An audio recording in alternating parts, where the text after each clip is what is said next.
பார்த்து கொண்டிருப்பது உங்கள் அற்புத ரேசு டிவி, சென்னையின் முதல் கத்தோலிக்க சேனல். வணக்கம், என்னோட பேர் நெல்சன் ஆண்டனி ஜோக்கியம், அற்புத ரேசு டிவியோட ஃபவுண்டர். இப்போ நீங்கள் பார்த்து கொண்டு இருக்கும் இந்த நிகழ்ச்சியை ஷேர் பண்ணுங்கள் இன்னும் நான் உங்களை ரிக்வெஸ்ட் பண்ணுறேன். மருத்துவர், மகளிர் மருத்துவர், என்னடா இவங்க வந்து சொல்ல போகிறாங்கன்னு தெரியல. எனக்கே என்ன சொல்ல போகிறேன்னு எனக்கே தெரியல. நம்மளுடைய அண்ணன் வந்து கூட்டிகிட்டு வந்தாங்க, பிள்ளைங்களோட பேசுங்க அப்படின்னு சொல்லிட்டு. நான் சொன்னேன், வரேங்கண்ணா, என்னோட கடவுள் என் வழியாக பேசட்டும் அப்படின்னு சொல்லிட்டு வரேன்னு சொல்லியிருக்கிறேன். எனக்காக எல்லாரும் சேர்ந்து ஒரு அருள் இருந்த மாதிரியே சொல்கிறீங்களா? ஏன் சொல்லுங்கள். மாதாவை கூப்பிட்டோம்னா யார் வருவாங்க? கூடவே வந்துடுவாங்களா? அப்போ ஏசு கூட, மாதாவும் இயேசு இல்லாமல் என்னடா வேலை பண்ணுறது மேலே அப்படின்னு சொல்லிட்டு எல்லாருமே வந்துடுவாங்க. அவ்வளோ பவர்ஃபுல்லான ஜபம் தான் நம்மளுடைய அருள் நிறைந்த மரியே ஜபம். ஸோ எனக்காக ஒரு நிமிஷம் கண்களை மூடி அருள் நிறைந்த மரியே ஜபத்தை சொல்லுவோம். அருள் நிறைந்த மரியே வாழ்க, ஆண்டவர் உம்முடனே, பெண்களுக்குள் ஆசீர் பெற்றவள் நீரே,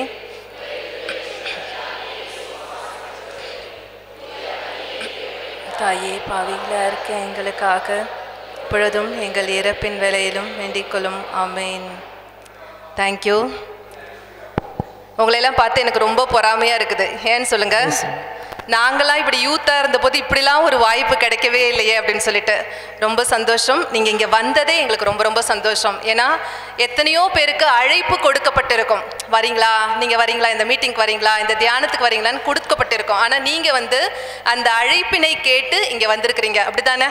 உங்களுக்கே ஒரு அப்படி காலரை தூக்கிக்கணும் போல இல்லையா? கை தட்டிக்கலாமா? ரெண்டாவது என்ன அப்படின்னா, காலையில் நான் கேட்ட அண்ணன்ட்ட மறுபடியும், காலையில் வந்துருவாங்களாங்கண்ணா, வந்துருவாங்களா, எழுந்திரிச்சிருவாங்களா? சிஸ்டர் கவலையே படாதீங்க, 6:30 எல்லாரும் வந்துருவாங்கன்னு சொன்னாங்க. ஸோ 6:30 சீக்கிரமாக எழுந்து வந்த உங்களுக்கு எல்லாருக்கும் என்னுடைய பாராட்டுக்கள். சூப்பர். கடைசி நாள் இன்னைக்கு. நீங்கள் எல்லாரும் சந்தோஷமாக இருக்கீங்களா? வீட்டுக்கு போகிறோன்னு சந்தோஷமாக இருக்கீங்களா? இல்லை? சரி, ஓகே. சின்ன ஒரு எக்ஸசைஸ். எப்பயுமே கடைசி நாள் வந்து 2 இது நினைப்போம். ஒன்று வந்து அப்பாடா சாமி முடிஞ்சிச்சுடா வீட்டுக்கு போகலாம் அப்படின்னு சொல்லிட்டு நினைப்போம். இன்னொன்று வந்து 2 நாள் வேஸ்ட் பண்ணிட்டோம்டா, இன்னைக்காச்சும் ஏதாவது ஒன்று கற்றுட்டு போயிடுவோம், நம்ம போய் வீட்டில் போய் சொல்லணும், ஃபாதர் நம்மளை அனுப்பிச்சுட்ருக்காங்க, ஃபாதர் கேட்கும்போது ஏதாவது ஒரு பாயிண்ட் சொல்லணும்னு சொல்லிட்டு இன்னைக்கு கொஞ்சம் உஷாராக ஆகிடுவோம். அப்படி தானே? நீங்கள் எந்த கேட்டகரின்னு எனக்கு தெரியல. ஓகே, 2 இது எனக்கு. ஃபஸ்ட்டு எனக்கு வந்துட்டு, உங்களுக்கு வியாழக்கிழமை சாயந்தரமே வந்துட்டீங்க இல்லையா? வியாழக்கிழமை சாயந்தரத்துலேருந்து இப்போ வரைக்கும் உங்களுக்கு பிடிச்சது, எனக்கு இது பிடிச்சிச்சு அப்படின்னு சொல்லிட்டு ஒரு 2 பேர் சொல்லலாம். என்கிட்ட தம்பி முன்னாடி இருக்கான், நான் கேட்க மாட்டேங்கண்ணு. ஓகே, நீ சொல்லுங்கண்ணே. இந்த நிகழ்வில் வந்து எனக்கு இது ரொம்ப பிடிச்சிச்சு. எதுவாக இருக்கலாம், ப்ரைஸ் அண்ட் வர்ஷிப்பாக இருக்கலாம், இல்லை எனக்கு சாப்பாடு பிடிச்சிச்சு, இல்லை எனக்கு ரொம்ப தூங்குறது நல்ல ஜாலியாக இருந்துச்சு, தூங்க பிடிச்சிச்சு அப்படின்னு எது வேணாலும் சொல்லலாம். டக்குன்னு சொல்லணும். எனக்கு திவ்ய நற்கருணை ஆராதனை ரொம்ப பிடிச்சிருக்கு. என்னப்பா? திவ்ய நற்கருணை ஆராதனை. Very good, super. இன்னொருத்தர் இந்த பக்கம் போட்டி போட்டு சொல்லணும். எந்திரிக்க வேண்டாம், அப்படியே சொல்லுங்க, சும்மா சொல்லுங்க, அப்படியே சொல்லுங்க. ஃபோன் வாங்கி வச்சாங்க, அப்பாடா ரெஸ்ட் ஃபோன்ல இருந்து அப்படின்னு சொல்லிட்டு.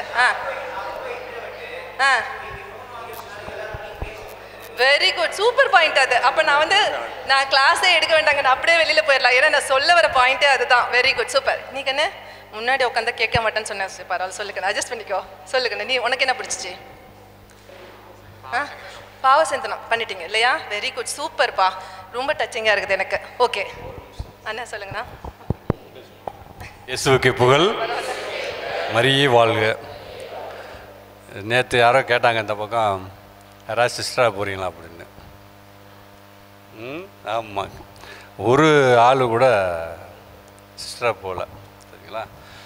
சகோதரி பேர் வந்து ஆனி ஜாய்ஸ், சேலம் சென்ட் மேரிஸ் ஹாஸ்பிட்டலில் குழந்தைகள், நிறைய குழந்தைகளை கைகளில் ஏந்தி கொடுத்துருக்காங்க. அதுக்காண்டி மருத்துவம் முழுமையாக அன்போடு செய்யக்கூடிய அருட்சகோதரி. அதுவும் ஒரு வீட்டில் ஒரு ஆள் போகல, அவங்க வீட்டில் 2 பேர் போயிருக்காங்க. உற்சாகமாக இருந்துட்டுருங்க.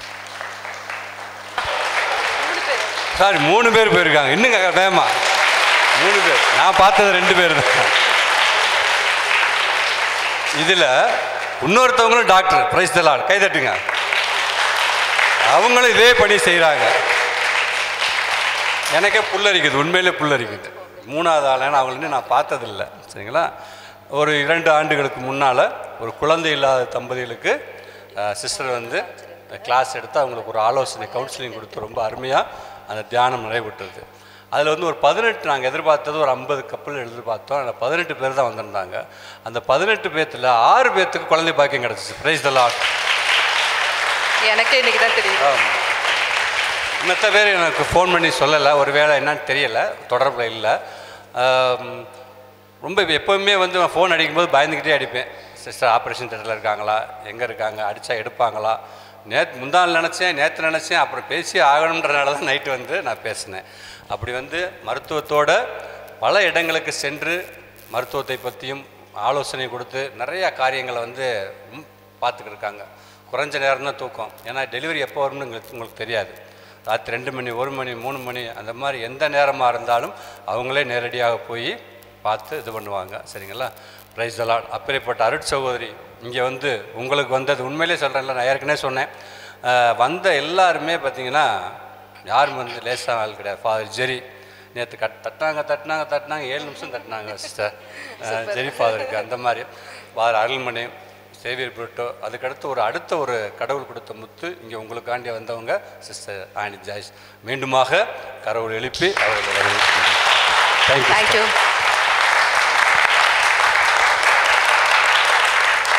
தேங்க்யூண்ணா. அண்ணா இவ்வளோ என்னை பற்றி யோசிச்சிருக்காங்கன்னு சொல்லிட்டு எனக்கு ரொம்ப சந்தோஷம். Thank you so மச்ண்ணா. ஓகே, இப்போ நம்ம வந்து அடுத்த கொஸ்டின். என்னடா கொஸ்டின் கேட்டே இருக்காங்கன்னு நினைக்கிறீங்களா?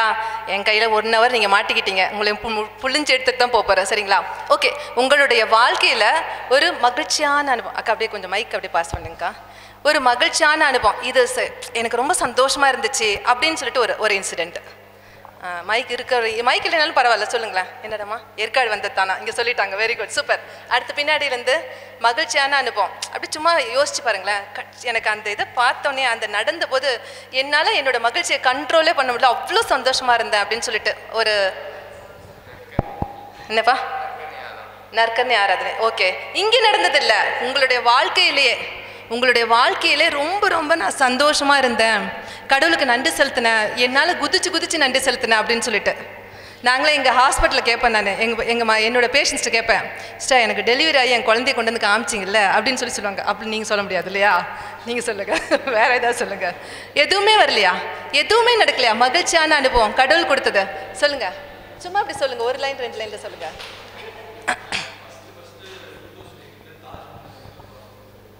First okay, very good, super. உலக அதிசயங்களை நேரில் பார்க்கும்போது அப்பா எனக்கு ஒரு சான்ஸா, நான் படத்தில் தானே பார்த்தேன்னு தொட்டு பார்த்துக்கிட்டீங்களா?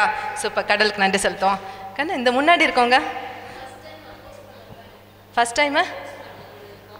Very good, super. ப்ரோக்ராம் பண்ணிங்களா? வெரி குட், கடவுளுக்கு நன்றி செலுத்துவோம். அடுத்தது வெரி குட். அப்படியே சும்மா கெத்தாக இருந்துச்சா கண்ணு? ஃபர்ஸ்ட் டைம் கோயிலில் போய் மியூசிக் வாசிச்ச போது ரொம்ப சந்தோஷம். சரியா? Very good. சரி, இப்போ வந்து நீங்கள் கடந்த 3 நாட்களாக நீங்கள் வந்து கடவுளுடைய இறைத்தன்மையில் பங்கு பெறுங்கள் சொல்லிட்டு எல்லாரும், நான் அப்படியே பார்த்தேன் அந்த இன்விடேஷனை பார்த்தோன்னே, என்னடா பெரிய ஆளுங்க ஜாயன்ட்ஸ்ன்னு சொல்லுவோம், அவங்க பக்கத்தில் ஏன் போட்டோ போட்டிருக்காங்களேன்னு சொல்லிட்டு அண்ணனை யோசித்தேன் நான். சரி, ஓகே, நமக்கு ஏதோ ஒரு ரோல் இதில் இருக்குது, கடவுள் கொடுத்துருக்காரு அப்படின்னு சொல்லிட்டு தான் ஓடி வந்தேன். ஸோ நம்ம வந்து இறைத்தன்மையில் பங்கு பெறுங்கள் சொல்லிட்டே இருக்காங்க. கேள்வி கேட்டது வந்து சிஸ்டா போகிறீங்களான்னு கேட்டதுக்கு யாருமே தூக்கல. அப்போ நான் வந்து அடுத்த கேள்வி கேட்க போகிறேன். யாருக்காச்சும் புனிதராக ஆகணும்னு ஆசை இருக்கா? செயின்ட்டாக ஆகணுன்ட்டு? இப்போ ஒரு கை வந்துருச்சு. செயின்ட் ஆகலாமா? நம்ம எல்லாரும் செயின்ட் ஆகலாமா? திருச்சபையில் எவ்வளோ செயின்ட்டு, அதாவது கேலண்டரில் இடமே இல்லைன்னு சொல்லிட்டு செயின்ட்ஸ் நிறையா இன்னும் கொண்டாடாத இருக்காங்க, செயின்ட்ஸ்லாம் இருக்காங்க. நீங்கள் எல்லாரும் செயின்ட்ஸ் ஆக முடியுமா? ஃபஸ்ட்டு நாங்கள் நல்லா இருக்கிறோம் சிஸ்டர், அதுக்கப்புறம் பார்த்துக்கலாம் அப்படின்றீங்களா? புனிதர் அப்படின்றது வந்து ஒன்றுமே இல்லை, சிம்பிளாக நம்ம நல்ல மனிதர்களாக வாழ்ந்தாலே அதுதான் புனிதர்கள். அப்போ எல்லாருமே புனிதர் ஆக முடியுமா? முடியுங்களாம்மா? ஆகலாம். பாருங்க, அவங்க வாழ்க்கை அனுபவத்திலேருந்து சொல்கிறாங்க. அதெல்லாம் ஒன்றும் முடியாதுண்ணா. ஓகே, அப்போ நம்ம வந்து ஒரு நல்ல மனிதராக வாழ்வதற்கு நம்ம வந்து அதுக்கு தான் நம்ம ஆசைப்படணும். ஸோ இப்போ இங்கே என்ன நீங்கள் சொல்ல வரீங்க அப்படின்னு சொல்லிட்டு பார்க்குறீங்களா? நம்மளுடைய உடல் ஆரோக்கியத்தை பற்றி தான் நான் சொல்ல போகிறேன். சரிங்களா? டாக்டர்னா சும்மா விடுவேன்னா உங்களை. நம்மளுடைய உடல் ஆரோக்கியத்திற்கு எதுக்கு முக்கியத்துவம் கொடுக்கணும் அப்படின்னா, நம்மளுடைய சொல்கிறாங்க healthy soul in a healthy body. நீங்கள் உடல் ஆரோக்கியமாக இருக்கிறனால தான் இன்றைக்கி நீங்கள் இங்கே இருக்கிறீங்க. அப்படி தானே? ஹாஸ்பிட்டலுக்கு போகாமல், ஹாஸ்பிட்டலில் போய் படுத்திருக்காமல் இங்கே எல்லோரும் வந்திருக்கீங்க அப்படின்னா நீங்கள் உடல் சுகத்தோடு இருக்கனால தான், உடல் ஆரோக்கியத்தோடு இருக்கிறனால தான் நம்ம இங்கே வந்திருக்கிறோம். ஸோ அந்த உடல் ஆரோக்கியத்திற்கு வந்து நம்ம ஏன் முக்கியத்துவம் கொடுக்கணும் அப்படின்னா, நம்மளுடைய உடல், நம்மளுடைய ஆன்மா, நம்மளுடைய மனம், அறிவு, உணர்வுகள் இது எல்லாமே ஒன்றோட ஒன்று பின்னி பிணைந்துள்ளது அப்படின்னு தான் சொல்கிறாங்க. நம்ம வந்து ஒருவேளை உங்களுடைய உடல் சரியில்லை அப்படின்னா உங்களுடைய ஆன்மாவும் சோர்ந்து போயிடும். இப்படி உங்களால் குதிக்க முடியுமா? காலையில் பாட்டு பாட முடியுமா? கைத்தட்டி ஆட முடியுமா? ஸோ நம்மளுடைய உடல் சுகத்திற்காக, உடல் நலத்திற்காக நம்ம என்ன செய்ய போகிறோம் அப்படின்னு சொல்லிட்டு நம்ம பார்க்குறோம். நம்மளுடைய உடல் சரியில்லை அப்படின்னா அங்கே பார்க்காதீங்க. நீங்கள் நல்லா இல்லை, இன்னைக்கு நான் நல்லாவே இல்லை அப்படின்னு சொல்லும்போது உங்களுக்குள்ள என்னென்ன அறிகுறிகள் தோன்றலாம்? ஆன்சர் அங்கேயே இருக்குது, சும்மா படிச்சு விடுங்க பார்க்கலாம். படிக்கணும். என்ன ஆன்சர்? உடம்பு சரியில்லைன்னா என்னென்ன? காய்ச்சல், தலைவலி, ஜலதோஷம், வயிற்று வலி, இப்படி நிறைய அறிகுறிகள் நம்மளுடைய உடலில் தோன்றும் போது உங்களுடைய உடல் சரியில்லை, என்னடா இந்த சிஸ்டர் அப்படின்னு சொல்லி பார்க்குறாங்க. ஓகே, ஸோ அதனால தான் ஒரு பாடல் கூட என்ன பாட்டுது, நலம் தானா உடலும் உள்ளமும் அப்படின்னு தான் கேட்குறாங்க. பாருங்கள், அந்த காலத்திலேயே திரைப்பட பாடல்கள் வந்து நல்லா இருக்கீங்களா அப்படின்னு சொல்லி கேட்கும்போது உங்களுடைய உடலும் உள்ளமும் நலமா அப்படின்னு சொல்லி தான் கேட்குறாங்க. இந்த 2 நாட்களாக உங்களுடைய ஆன்மாவை, உங்களுடைய உள்ளத்தை எப்படி வந்து நீங்கள் இன்னும் நல்லா வச்சுக்கலாம் அப்படின்றத பற்றி சொல்லி கொடுத்துருப்பாங்க. இன்றைக்கி நான் உங்கள்கிட்ட பேச போகிறது வந்து உங்களுடைய உடல் நலத்தை நீங்கள் எப்படி பாதுகாக்க போகிறீங்க, எப்படி நீங்கள் உங்களை கேர் பண்ணிக்கிறீங்க அப்படின்னு சொல்லிட்டு. ஸோ நீங்கள் எல்லாரும் என்ன ஏஜ் குரூப்பில் இருக்கிறீங்க? நீங்கள் எல்லாரும் என்ன ஏஜில் இருக்கீங்க? டீனேஜ் தானே? டீனேஜ்னா ஒரு இளம் பருவம், ஒரு கஷ்டமான, ஒரு சேலஞ்சிங்கான பருவம். இந்த டீனேஜில் மெயினாக நம்மளுடைய ஹெல்த் இஷ்யூ, ஹெல்த் ப்ராப்ளம் என்னென்ன இருக்கலாம்? ஸ்ட்ரெஸ். ஓகே, உடம்புல ஃபிசிக்கலாக நம்மளுடைய உடம்புல என்னென்ன ப்ராப்ளம் வரலாம் காமனாக? என்னப்பா, டெங்கா? சும்மா சொல்லுங்கள், சிம்பிளான கொஸ்டின்ஸ் தான். வயிறு வலி, அப்பா ஒரு ஆன்சர் வந்துச்சு. அடுத்தது தலைவலி, வெரி குட். தலைவலி, வயிறு வலி, அப்புறம் காய்ச்சல், அதுக்கப்புறம் இந்த பக்கம் பொண்ணுங்களாம் எதுவுமே வாயை திறக்க மாட்டேங்கிறாங்க. என்னப்பா, கோல்டு, சளி, காய்ச்சலாக தான் ஏற்கனவே சொல்லிட்டோன்னே. காமனாக என்னென்ன வியாதிகள் வரலாம் இந்த டீனேஜில்? என்னப்பா சொன்னீங்க? சாரி கண்ணா, பிம்பிள்ஸ் வருது. வெரி குட், சூப்பர்ப்பா. பிம்பிள்ஸ் வருது, கரெக்ட். ஹேர் ஃபால் வருது. அப்புறம் இதெல்லாமே வந்து காஸ்மெட்டிக் பற்றி சொல்லிட்டு இருக்கீங்க. Very good. பட் நீங்கள்லாம் நார்மல் ஹியூமன் பீயிங்ஸ்ப்பா. Very good. அடுத்து அல்சர் வருது. Very good. அடுத்தது ஓகே, நான் மெயினாக பார்க்குறது வந்து அனிமியா இல்லைன்னா ரத்த சோகை. என்னுடைய ஓபியில் நான் தினமும் பார்க்கும்போது பெண்கள் வரும்போது மிக முக்கியமான வியாதின்னு சொல்லக்கூடாது, இது வந்து நம்மளுடைய உடலில் நம்ம சாப்பிட்ற உணவில் இருக்கிற மாற்றத்தினால வந்த வியாதி. ரத்த சோகை இல்லைன்னா அனிமியா அப்படின்னு சொல்லுவோம். என்ன அப்படின்னா நம்மளுடைய உடம்புல வந்து ரத்தம் தான் நம்மளுக்கு உடலுக்கு தேவையான எல்லா ஆக்சிஜனையும், உடல் உறுப்புகள் ஒவ்வொரு உறுப்புகளுக்கு தேவையான ஆக்சிஜனை கொடுக்கறது. ஸோ ரத்தத்துடைய அளவு ஹீமோகுளோபின் அப்படின்னு சொல்லுவோம். இந்த ஹீமோகுளோபினோட அளவு வந்து எத்தனை இருக்கணும் நார்மலா? பெண்களுக்கு என்னப்பா 11. Okay, very good, super. அப்படியே ஆல்மோஸ்ட் டச் பண்ணிட்டாங்க. 12 வந்து நார்மல். பசங்களுக்குலாம் 14லேருந்து 15க்கு கீழே இருந்துச்சு அப்படின்னா என்னோட ஓபியில் நான் பார்க்கும்போது ஆல்மோஸ்ட் ஒரு 100 பேஷண்ட்டை பார்த்தேன் அப்படின்னா அதில் வந்து ஆல்மோஸ்ட் 90% பேருக்கு வந்து லெஸ் தென் 11 தான் இருக்கும். அந்த ஹெச்பி 11க்கு மேலே இருக்கவே இருக்காது. அதே மாதிரி பசங்களும் அப்படி தான். ஏன் அப்படின்னா அதுக்கு என்னென்ன காரணம்னு சொல்கிறேன் நான். என்னென்ன ப்ராப்ளம் நம்ம ஹெல்த் இஷ்யூ பார்க்குறோம் அப்படின்னோம்னா, ஒன்று அனிமியா, அடுத்தது வந்து உடம்பு எடை குறைவு. என்ன பண்ணுறாங்க எல்லாரும் படிக்க போகிறோம், காலேஜுக்கு போகிறோம் அப்படின்னு சொல்லிட்டு ஸ்டைலாக இருக்கிறது, ஸ்லிம்மாக இருக்கணும் அப்படின்னு சொல்லிட்டு சாப்பிடாம வேணும்னே சாப்பிடாம இருக்கிறது. ஒன்று வந்து சாப்பிடவே முடியாது, இன்னொன்று வந்து வேணும்னே ரொம்ப சூஸியாக நம்ம அம்மா செஞ்சால் கூட அதாவது சொன்னாங்கல்ல அப்பா வீட்டில் சந்தோஷம் அப்படின்ற மாதிரி, எப்போ நம்ம அம்மா வீட்டை விட்டுட்டு போய் அங்கே போய் கல்யாணம் பண்ணி சமைக்கிறோமோ அப்போ தான் தெரியும் நம்ம அம்மா எவ்வளோ கஷ்டப்பட்டு நம்மளை எவ்வளோ சமைச்சு சாப்பிட வச்சாங்கன்னு சொல்லிட்டு. சாப்பிடும் போது சாப்பிடாம நம்மளுடைய உடம்பை வந்து வெயிட் குறைய வைக்கிறது, நாமளே வந்து ஸ்லிம்மாக இருக்கணும்னு ஆசைப்படுறது. அடுத்தது வந்து இன்னொரு பிரச்சனை, உடல் எடை அதிகம். இது இப்போ ரொம்ப காமன் ஆயிடுச்சா இல்லைங்களா? எல்லாருமே நம்ம ஒரு மாதிரி உருண்டையாக தான் இருக்கிறோம் இல்லையா? பேரிக்காய் ஷேப்பில் உருண்டையாக தான் இருக்கிறோம். இது எதனால் அப்படின்னு சொல்லிட்டு நான் உங்களுக்கு எக்ஸ்பிளைன் பண்ணுவேன். அடுத்தது வந்து இது வந்து அடிக்கடி வந்து பிறப்புறுப்பு அப்படின்றது வந்து நம்மளுடைய ப்ரைவேட் பார்ட்ஸில் வந்து ப்ராப்ளம் வருது, இன்ஃபெக்ஷன் ஆகிறது அப்படின்றது. என்னென்ன இன்ஃபெக்ஷன் வரலாம் அப்படின்னா வந்து நம்மளுடைய யூரின் போகிறதுல வந்து இன்ஃபெக்ஷன் வரலாம். அதுக்கப்புறம் நான் வந்து இன்னொன்று உங்களுக்கு சொல்லியிருக்கிறேன், ப்ரீ மெரைட்டல் செக்ஸ். இது வந்து ஒரு பெரிய சாப்டர் ஆக்சுவலாக, இங்கே பேசணுமா வேண்டாமான்னு யோசிக்கிறேன், இருந்தாலும் இது மாதிரி சொல்கிறேன் நான். அதாவது என்ன ஆகுது அப்படின்னா இப்போ வந்து நம்மளுடைய கையில் இருக்கிற மொபைல் நிறையா நம்மளுக்கு வந்து இதை செய்யணும் அதை செய்யணும் அதை செய்யணும்னு சொல்லிட்டு நம்மளுக்கு ஒரு க்யூரியாசிட்டியை உண்டாக்கிடுது. எனக்கே நான் வந்து தெரிஞ்சேன், என்னோட 10 வருஷமாக இருக்கிறேன் சென்ட் மேரிஸில்.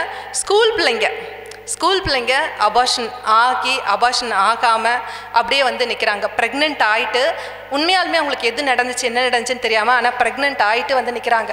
இது வந்து ஐயோ நாங்களாம் அப்படி கிடையாது அப்படின்னு நம்ம யோசிப்போம். கடவுள் நம்மளை காப்பாற்றிட்டு வராரு.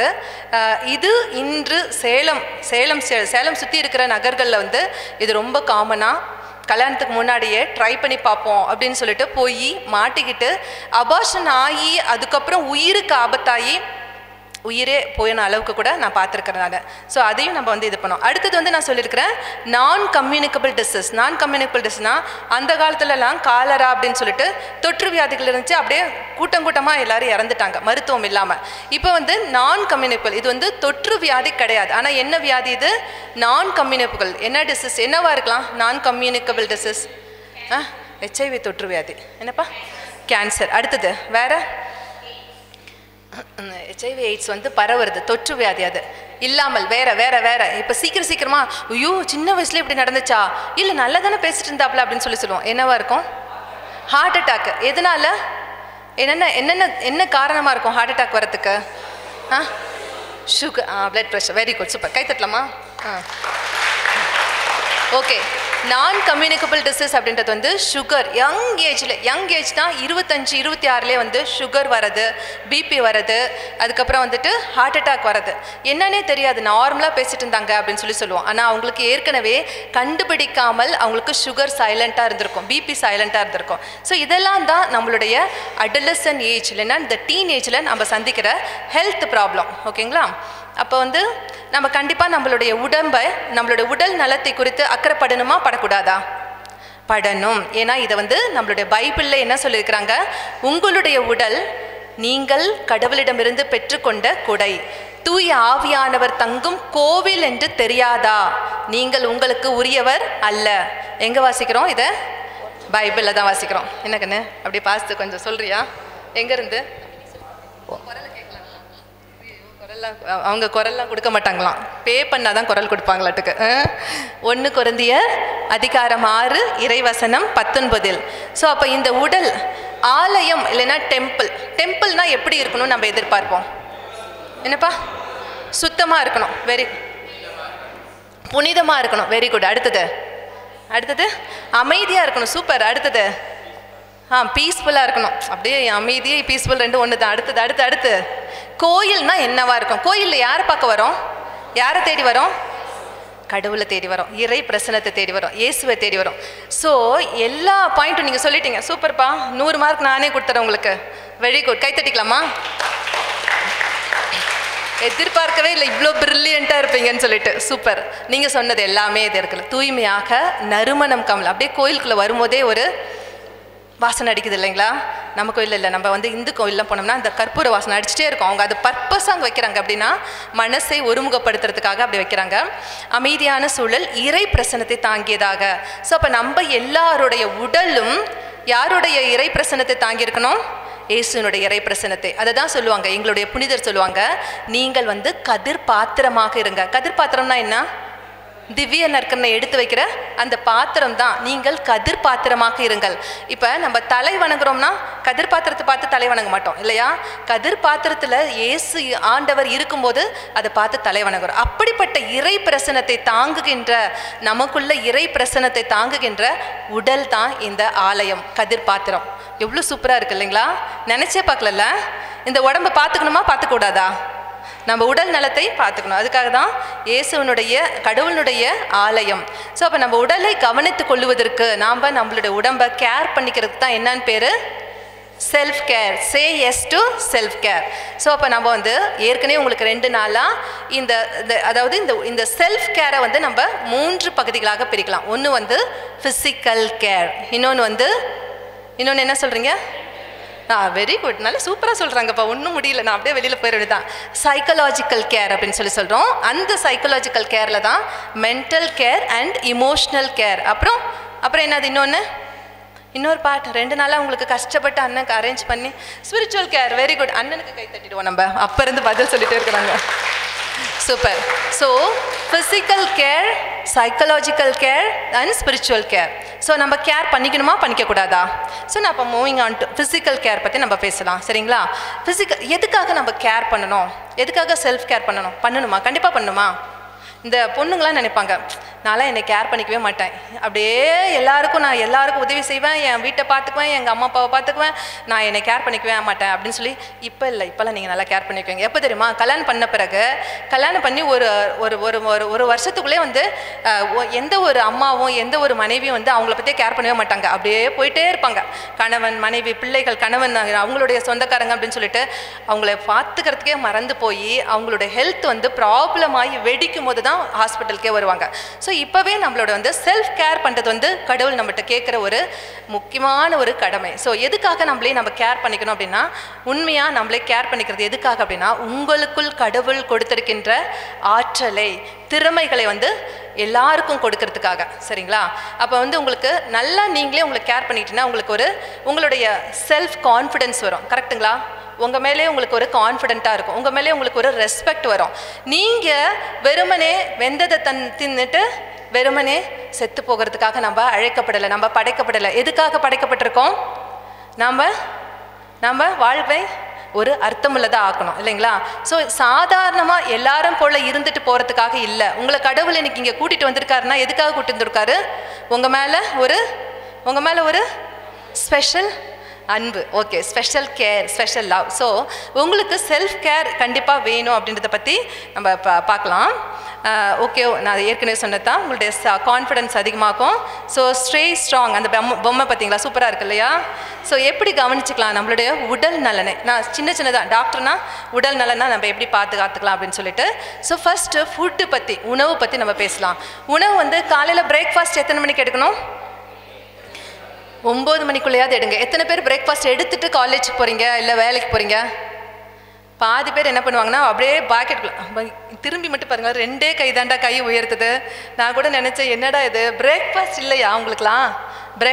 காலையில் பிரேக்ஃபாஸ்ட்ன்ற ஒரு உணவே இல்லையா? காலை உணவு என்பது இல்லையா?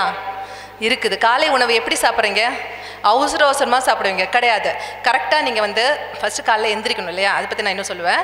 ஸோ காலை உணவு கண்டிப்பாக 9 மணிக்குள்ளே நம்ம காலை உணவு கண்டிப்பாக சாப்பிடணும். என்ன ஆகும்? ரொம்ப நேரம் நீங்கள் பட்னியாக கிடந்தீங்கன்னா உங்களுடைய அமில சுரப்புத்தன்மை, அசிடிட்டி ஃபார்ம் ஆகி நீங்கள் வந்து உங்களுடைய வேலைகளில், உங்களுடைய படிப்பில் கவனம் செலுத்தாமல் இரிட்டேஷன் ஆகிடுவீங்க. எப்போ 11 o'clock 11:30க்குள்ளே இரிட்டேஷன் ஆகி என்ன சொல்லித்தராங்கன்றதே கவனிக்காமல் இருப்போம். ஸோ காலை உணவு 9 மணிக்குள்ளே, மதியம் உணவு 2 மணிக்குள்ளே, நைட்டு உணவு கண்டிப்பாக 8 மணிக்குள்ளே சாப்பிட்றோமா?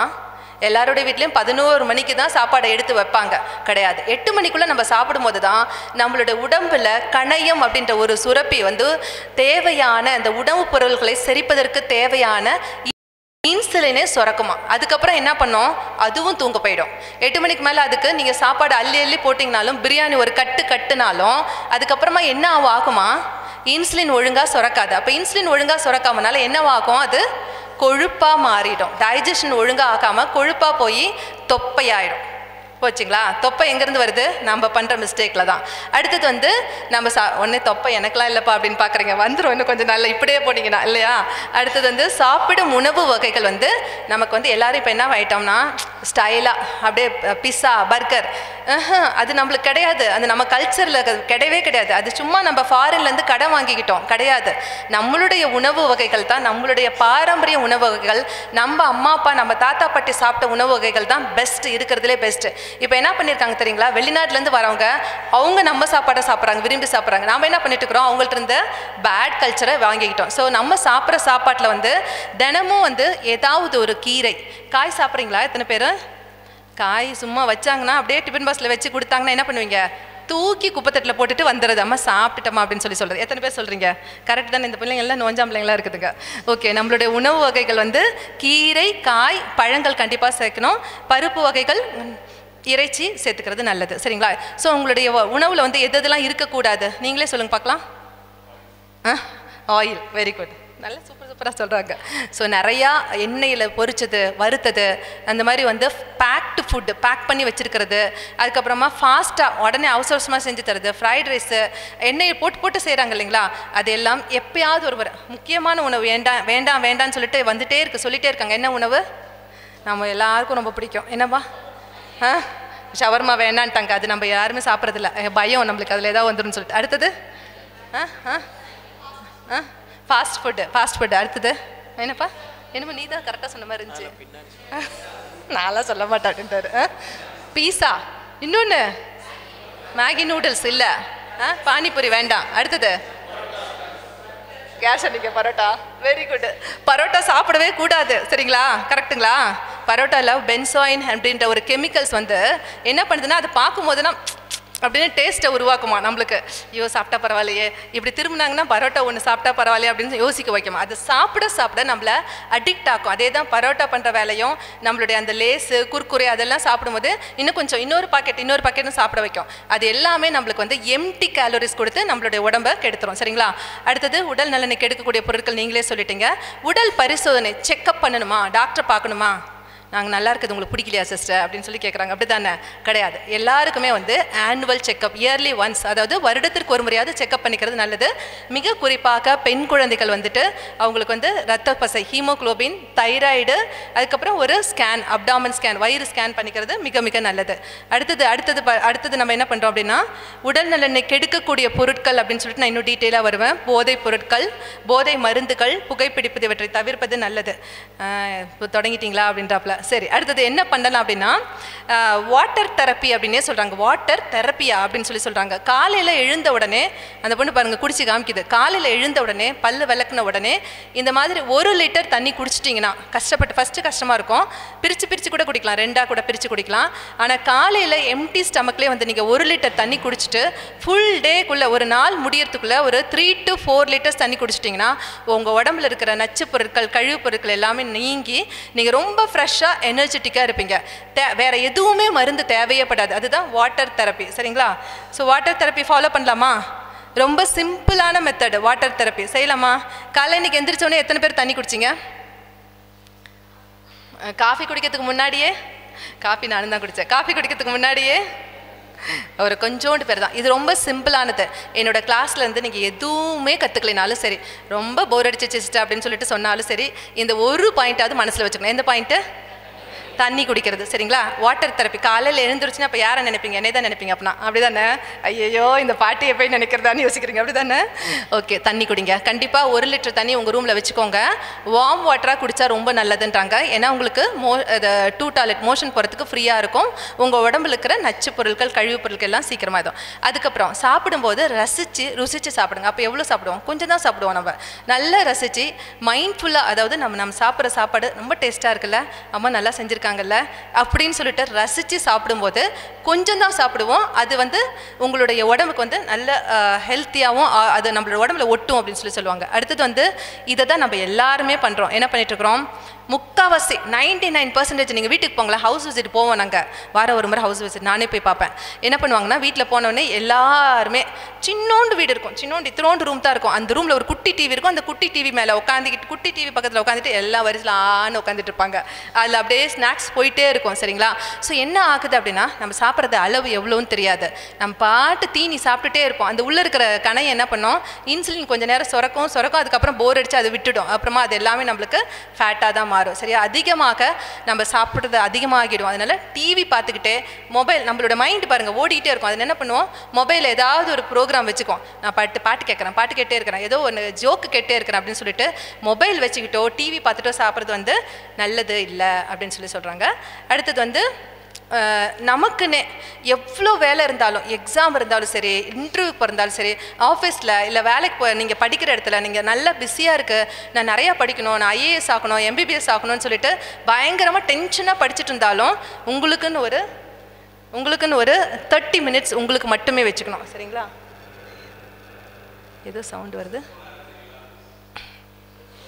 அடுத்தது நெக்ஸ்ட் இது வந்து உடல் பயிற்சி. ஏதோ வைப்ரேஷன் பிடிக்குது. சரி, ஓகே, டிஸ்டர்ப் பண்ணாமல் வச்சுக்கோங்க. உடல் பயிற்சி. சொல்லுங்கள் சார். கரெக்டு, நீங்கள் சொல்லாமல். Very good, thank you. நான் எழுதி வச்சுருக்கேன், மிஸ் பண்ணிடக்கூடாதுன்னு சொல்லிட்டு. இப்போ என்ன பண்ணுறோம் அப்படின்னா, கண்டிப்பாக சாஃப்ட் ட்ரிங்க்ஸ் நிறைய ரிசர்ச் காமிச்சிட்டாங்க. என்ன பண்ணுறாங்க, வெளிநாட்டில் அவங்க தயாரித்து கொக்கோ கோலா, தம்ஸ் அப்பு, 7 அப்பு, அப்புறம் வேறு என்ன இருக்குது இன்னும், பெப்சி, அதில் எல்லாமே ரொம்ப ஃபேமஸ் ஆகிடுச்சு. இங்கே இருங்க, ஒரே ஒரு இது மட்டும்தான். எதுக்கு தெரியுமா அட்வர்டைஸ்மெண்ட் பண்ணுவாங்க? போகாத ப்ராடக்ட்ஸ்க்கு தான் அட்வர்டைஸ்மெண்ட் கொடுப்பாங்க. நல்ல உண்மையாலுமே ஒரிஜினல் ப்ராடக்ட்ஸ்க்கு வந்து எந்த அட்வர்டைஸ்மெண்ட்டும் தேவையில்லை. நம்ம வாங்குவோம், அது நம்மளுக்கு பிடிக்கும், அதை நம்ம கண்டினியூ பண்ணுவோம். எதெல்லாம் போகலையோ, அதுவும் வெளிநாட்டில் எதெல்லாம் போகலையோ, அதெல்லாம் எதெல்லாம் கெமிக்கல்ஸ் ஜாஸ்தியாக இருக்கோ அது எல்லாமே நம்மளுக்கு இங்கே இம்போர்ட் பண்ணிவிட்டு நம்மளுக்கு அதுக்கு பயங்கர அட்வர்டைஸ்மெண்ட், அது நம்மளை அட்ராக்ட் பண்ணுற மாதிரி. ஒன்று குழந்தைங்களை வச்சு அட்ராக்ட் பண்ணுவாங்க, இல்லை அப்படின்னா இது குடிச்சா அப்படியே ஃபுல் எனர்ஜி ஆகி பயங்கரமாக ஏதோ சேட்டை பண்ணுற மாதிரிலாம் காமிப்பாங்க. கண்டிப்பாக எல்லா கூல்ட்ரிங்க்ஸ்லையுமே நம்மளுடைய உடம்புக்கு தீமை விளைவிக்கின்ற ரசாயன பொருட்கள் அதிக அளவில் இருக்குது. நம்ம பிப்ஸு மிராண்டாலாம் சாப்பிட்றோம், நம்ம ஈஸியாக சாப்பிட்டுட்டு இருக்கிறோம். மேங்கோ மேங்கோ மேங்கோன்ட்டு அதில் ஒரு சொட்டு மேங்கோ கூட கிடையாது. அதில் சும்மா எல்லாமே கெமிக்கல்ஸ் தான். ஸோ சாஃப்ட் ட்ரிங்க்ஸ் கண்டிப்பாக அவாய்ட் பண்ணணும். Thank you so much. அடுத்தது வந்து உடற்பயிற்சி பற்றி. ஸோ யோகா, எத்தனை பேருக்கு யோகா தெரியும்? ஒரே ஒரு கை தான். அங்கங்கே ஒரே ஒரு கை தான். ஏதோ அத்தி பூத்த மாதிரி. யோகாலாம் என்ன, அப்படிலாம் என்ன? சரி, உலக யோகா தினம்னு சொல்லிட்டு ஒன்று கொண்டாடினாங்க. எப்போ அது? இது ஜென்ரல் நாலேஜா? General knowledge. உலக யோகா தினம் ஜூன் எங்கேயோ வந்துட்டீங்க, கரெக்ட். ஜூன் 20. Very good. இந்த பையன் பிரில்லியன்ட்டு சார். ஓகே.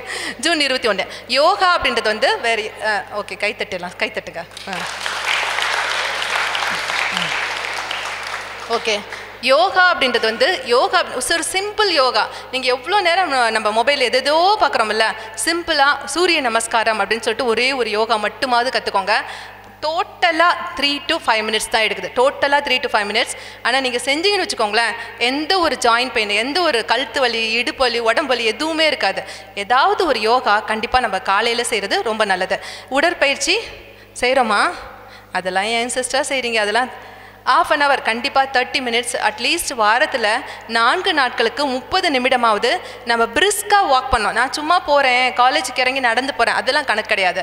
நம்மளோட மைண்ட் ரிலாக்ஸாக இருக்கணும். நம்ம அந்த நேரத்தில் வேறு எதையுமே சிந்திக்காமல் என்னுடைய உடலை நான் பிரிஸ்காக வைக்கணும் அப்படின்னு சொல்லிட்டு நம்மளுடைய ½ an hour செய்கிற யோகா எக்ஸசைஸ் நமக்கு கொடுக்குற டைம், அதுதான் நமக்கு கொடுக்குற டைம்.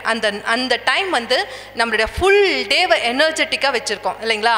அதனால் வந்துட்டு ஸோ எப்போதும் சோம்பலாக இருக்கக்கூடாது, மொபைல் நோண்டிட்டு சோம்பலாக இருக்கக்கூடாது. அதனால சோம்பலை தவிர்த்து சுறுசுறுப்பாக இருப்பது நம்முடைய உடலை ஆரோக்கியமாக வைக்கும். அடுத்தது விளையாட்டு. ஸ்போர்ட்ஸில் எத்தனை பேருக்கு இன்ட்ரெஸ்ட் இருக்கு? ஓகே, இந்த பக்கம்லாம் கையே தூக்கல. ஸ்போர்ட்ஸ்லாம் என்ன? அந்த ஸ்போர்ட்ஸ்னு ஒரு பேஜ் இருக்கும் நியூஸ் பேப்பரில், பார்த்துருக்கீங்களா? நானே பார்த்ததில்ல, ரொம்ப நாள் கழிச்சு தான் நானே பார்த்தேன். ஒதுக்குனா ஒரு பேஜ் வச்சுருக்காங்களான்னு சொல்லிட்டு. ஸ்போர்ட்ஸில் உங்களுக்கு ஏதாவது ஒரு ஸ்போர்ட்ஸில் இன்ட்ரெஸ்ட் இருக்குது அப்படின்னா அதை நீங்கள் டெவலப் பண்ணிக்கோங்க. 2 காரணம். ஒன்று வந்து நீங்கள் அதை டெவலப் பண்ணிங்கன்னா உங்களுக்கு அது ஒரு பெரிய ஜாப் ஆப்பர்ச்சுனிட்டி கொடுக்கும். நீங்கள் அந்த திறமையை வளர்த்துக்கிட்டீங்க அப்படின்னா அது ஒரு பெரிய ஜாப் ஆப்பர்ச்சுனிட்டி கொடுக்கும். அது இல்லாமல் உங்களுக்கு இன்னொன்று என்ன வைக்கும்? உங்களை ஃபிட்டாக வைக்கும் இல்லைங்களா? உங்களை ஹெல்த்தியாக வைக்கும். ஸோ அப்போ ஸ்போர்ட்ஸில் என்ன ஸ்போர்ட்ஸ் உங்களுக்கு இன்ட்ரெஸ்ட் இருக்குன்னு பாருங்கள். எதுவுமே இன்ட்ரெஸ்ட் எதுவுமே இல்லை அப்படின்னாலும் பக்கமாக ஏதாவது ஒரு கோயிலுக்கு போகும்போது, நீங்கள் உங்கள் பக்கத்தில் ஏதாவது ஒரு கோயில் இருக்கும், அந்த கோயிலுக்கு போகிறதுக்காக நீங்களாகவே 2 வீலர் எடுக்காமல், வண்டி எடுக்காமல் நீங்களாகவே நடந்து போகிறதுக்கு முயற்சி பண்ணுங்கள். சரிங்களா? ஸோ அப்போ விளையாட்டுன்றது வந்து ஒரு நாளைக்கு ஓகே. அடுத்தது வந்து ஸ்லீப்பு. நம்மளுடைய உடம்பு நல்லா இருக்கணும் அப்படின்னா அட்லீஸ்ட் 6 முதல் 8 மணி நேரம் தூங்கணும். தூங்குறீங்களா? நீங்களா எத்தனை மணிக்கு படுக்கிறீங்க? இங்கே விட்டுருங்க, இங்கே டைம் டேபிள் விட்டுருங்க. வேறு உங்கள் வீட்டில் இருக்கும்போது 11 o'clock. 11 o'clock கூட டீசெண்டான டைம். அடுத்தது 12 2 o'clock. இதை தான் எதிர்பார்த்தேன் நான். 10 o'clock படுத்துறீங்களா? Very good. 10 o'clock படுக்கிறவங்களுக்குலாம் நம்ம கை தட்டிடலாம். சரியா? என்ன ஆகுது அப்படின்னா, நிஜமாக நான் சொல்கிறேன், நான் இன்றைக்கி ஃபீல் பண்ணி உங்கள்கிட்ட சொல்கிறேன். என்னை ஒவ்வொரு நாள் அவங்க சொன்னாங்க இல்லையா, நைட்டில் எழுப்புவாங்க. ஒரு நாள் நைட்டில் எழுந்து நான் ஒரு 1 hour நைட்டில் வந்த டெலிவரிக்காக, அந்த டெலிவரி கொஞ்சம் லைட்டாக கஷ்டமாயிடுச்சு அப்படின்னா 1 hourலேருந்து 2 hours கண்ணு முழிச்சிருப்பேன். வேறு வழியே இல்லை, அவங்களுக்காக நான் முழிச்சிருக்கேன். ஆனால் ஒரு நைட் எனக்கு ஸ்பாயில் ஆகிடுச்சு அப்படின்னா, ஒரு நைட்டில் நான் தூக்கத்தை மிஸ் பண்ணிட்டேன்னா 2 பகல் எனக்கு வேஸ்ட்டு, 2 டே டைம் வேஸ்ட்டு. அப்படியே யோசிப்பேன் நான்.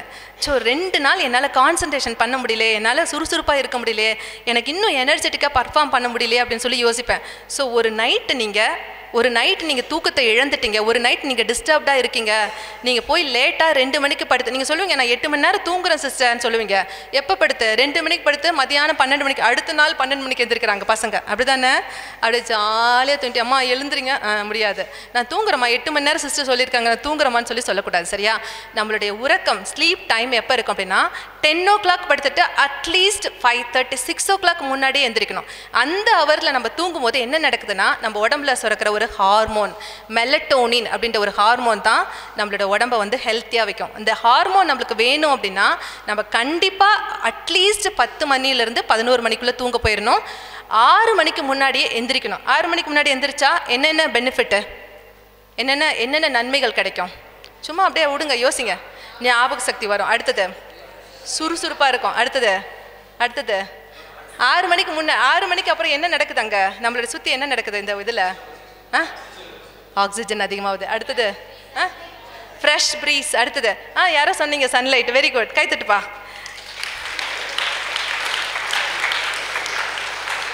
சன்லைட்டுக்காக தான்ப்பா நம்ம காலையில் எழுந்திருக்கும் போது காலையிலேயே கடவுள் நம்மளுக்கு அனுப்பிச்சி விட்றாரு, குட் நியூஸ் அனுப்பிச்சி விட்றாரு. எதில்? சன்லைட், சூரிய ஒளி கதிர்கள் நம்மளை வந்து தொடும்போது நம்மளோட எல்லா சிஸ்டமும் வந்து எனர்ஜெட்டிக் ஆகுது இல்லைங்களா? நம்ம உடம்புக்கு தேவையான எல்லா ஹார்மோன்ஸும் நமக்கு கெட்டு, அப்போ அந்த நாளுக்குரிய எனர்ஜி வந்து கடவுளுடைய பாதத்தில் நம்ம அமர்ந்து அவருடைய பாதத்தில் பெற்றுக்கொள்வதோடு இயற்கையும் சொன்னாங்க கூல் ப்ரீஸ், அந்த சன்லைட், இது எல்லாமே நம்ம கூட இருக்கும்போது நமக்கு அந்த ஃபுல் டே வேஸ்டே பண்ணாதபடிக்கு நம்மளோட டோட்டலாக 100% நம்ம கடவுளுக்கு கொடுக்க முடியும். சரியா? ஸோ அதிகாலையில் எழுப்பனுக்கு மோசே என்ன பண்ணார்? காலையில் எழுந்திருச்சு எங்கே போனார்? மலைக்கு, சீனாய் மலைக்கு போன போது என்ன நடந்துச்சு? அவர் அங்கே போய் ஜெபம் சொன்னபோது கடவுளை முகமுகமாக தரிசித்தார். அவர் கீழே இறங்கி வரும்போது அவருடைய முகத்தில் என்ன தெரிஞ்சிச்சு? பிரகாசமாக இருந்துச்சு. அது மாதிரி தான் உங்களை பார்த்தோன்னே உன்னை பார்த்தா எனக்கு உன்னை பார்த்தாவே சந்தோஷமாக இருக்குன்னு சொல்லுவாங்க. காலையில் எந்திரிச்சு பாருங்கள், நீங்கள் காலையில் எந்திரிச்சு கடவுள் முன்னாடி உட்காந்து ப்ரேயர் பண்ணிவிட்டு இயற்கையினுடைய அழகை ரசிச்சுட்டு நீங்கள் உங்களோட வேலைக்கு படிப்புக்கு போங்க. என்னன்னு தெரியல, உன்னை பார்த்தா எனக்கு போதும்ப்பா, சந்தோஷமாக இருக்கும், ஒன்றிருந்து எனக்கு பாசிட்டிவ் எனர்ஜி கிடைக்குதுன்னு சொல்லுவாங்க. அது கடவுளுடைய அருள் நமக்குள்ளே இருக்குது அப்படின்னு சொல்லி. சரிங்களா? அதே தான் ஏசு ஆண்டவரும் நமக்கு இதுக்கு ஒரு ரோல் மாடல்.